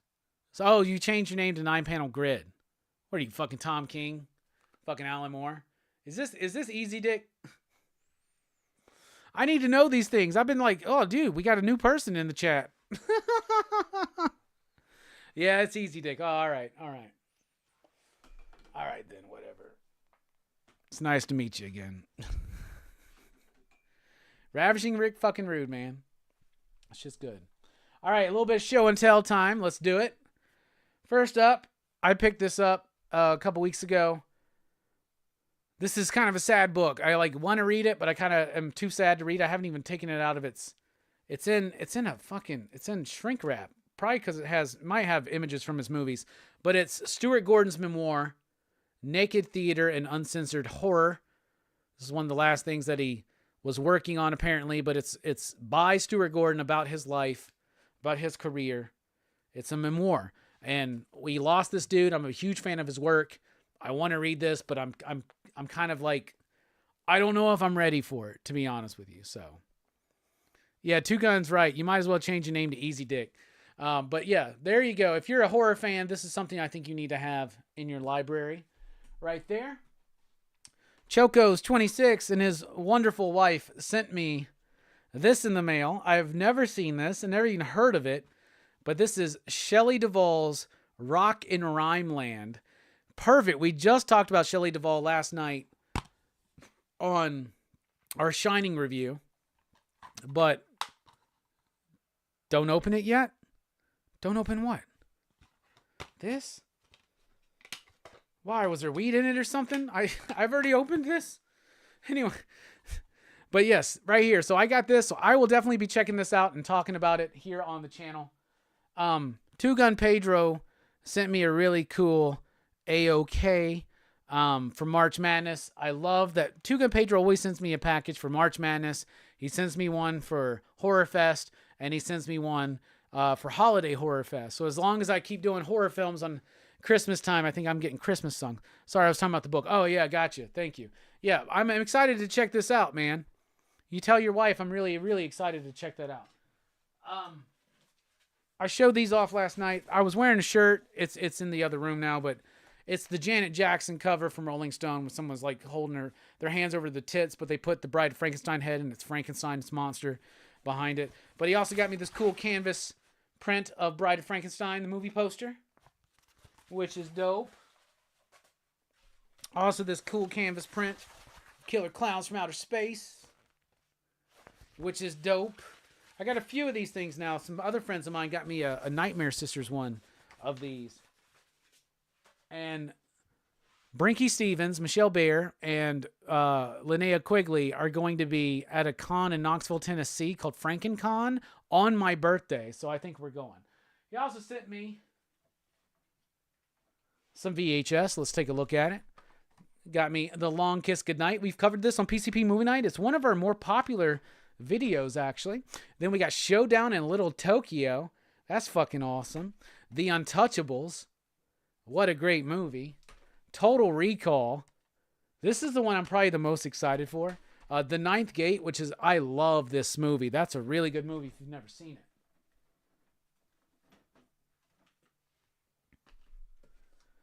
All right, then Rules of Engagement. That's not too bad of a movie. Here's a really cool thing to add to the collection, though. Cheech and Chong's Up in Smoke. The 1966 Batman movie on VHS. And then Batman and Robin on VHS right there. I got Batman. Now I got Batman and Robin. I just need Batman Returns and Batman Forever, and we good to go. Then I'll have every Batman movie that should have been released on VHS. Well, I guess I'll need Mask of the Phantasm. I've been really big into my Transformer toys again because of Daniel Warren Johnson's hypeness for Transformers. But I picked me up a Hound. This is from Earthrise, I believe, or maybe it's War for Cybertron, but it's during that era where they're a little bit more realistic, but still very like G1 inspired. So that's a dope-ass Hound figure right there.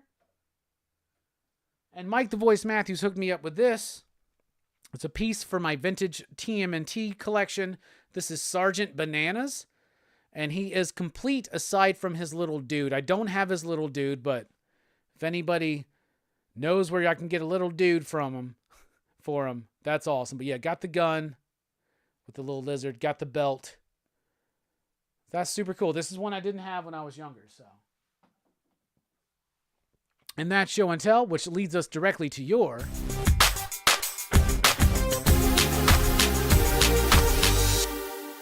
Final Five. All right. We're going through the Marvel Masterpieces card. We're going to kick it off with card number 6, Bishop. Remember, all these cards are done by Joe Gisco. There's Bishop. Here's one I really like, Beast. Next up, Archangel. It's a dope card. The ordering on these cards is weird because they're not quite alphabetical, because it starts with a B, then it goes to Archangel. And right after him is Apocalypse. But this is card number 9. And then card number 10, Adam Warlock. When did these come out? 91, 92? 92. All right, so there is the final 5. And out of these ones, my favorite, you would think it would be the Apocalypse, but honestly, as a card, I really like the Adam Warlock. So then my previous, from the first 5, my favorite was Black Panther. I put these two up together. Black Panther, so far, 10 cards into Marvel Masterpieces. This is my favorite card. And maybe we'll keep comparing that to see what I think my favorite one is all in all. That would be really cool. Anyway, that was your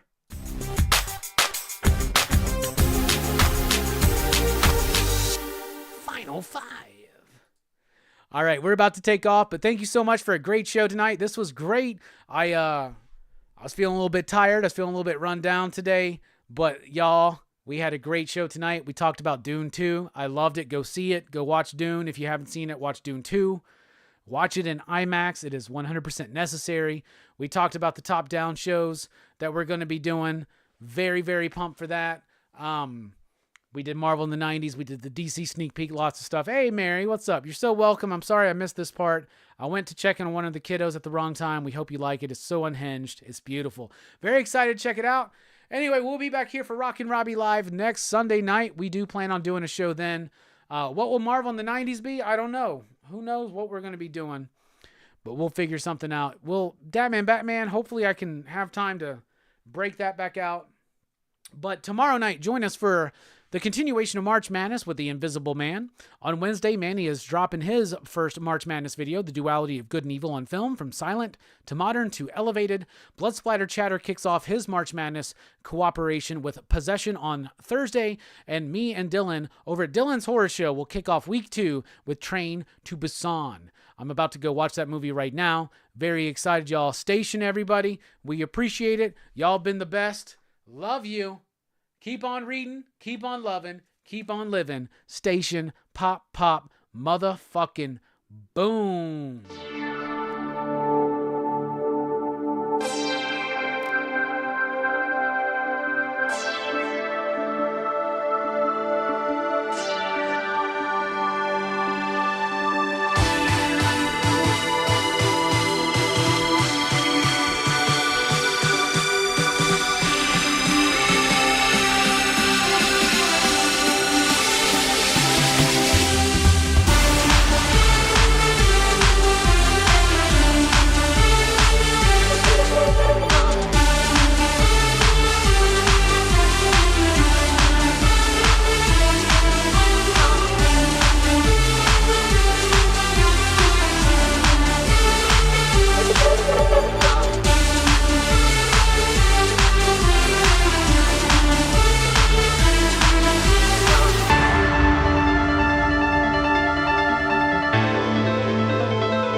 right, so Transformers number 5 was fucking awesome. I listed it as one of my favorite comics of the month on our monthly review on Thursday. And everybody do check out.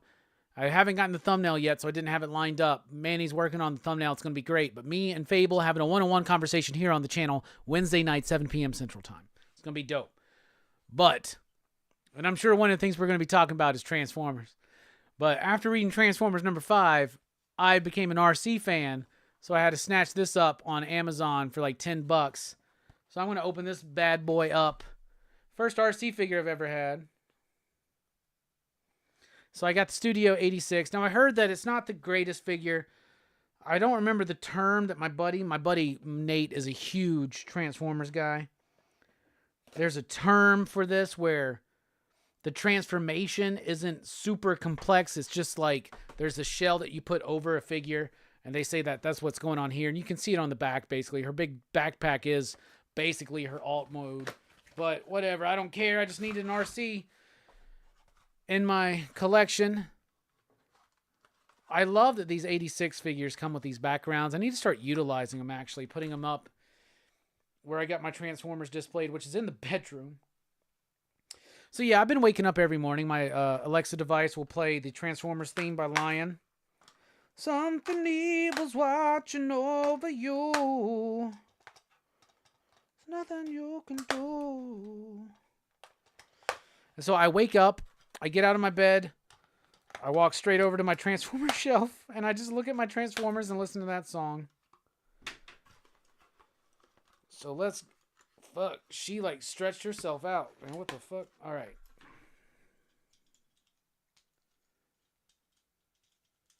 Now, one of the things I never did like about RC as a toy when they started doing these was, yeah, exactly that. Like, most of the transformation is just here on her back. So they sacrifice the compatibility with her between her modes to make sure that she has this like very feminine kind of look.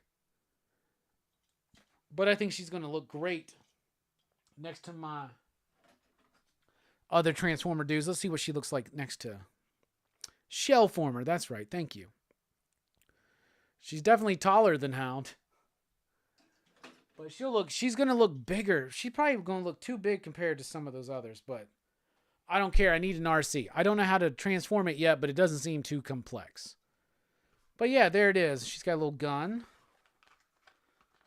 Pull that little gun out. Autobots wage their battle to destroy the evil forces of the Decepticons. There she is. May not be the best, coolest Transformer figure, but such a cool fucking character, especially after seeing how Transformers number 5 went down. So yeah, I'll figure it out. I'll get her posed in a good certain way. Yeah, it's not the greatest figure, is it? There's a reason I got this for $10. Whatever, I got an RC. Next time, we might open up my Ironhide. Anyway, love y'all. Have a good one. Something evil's watching over you.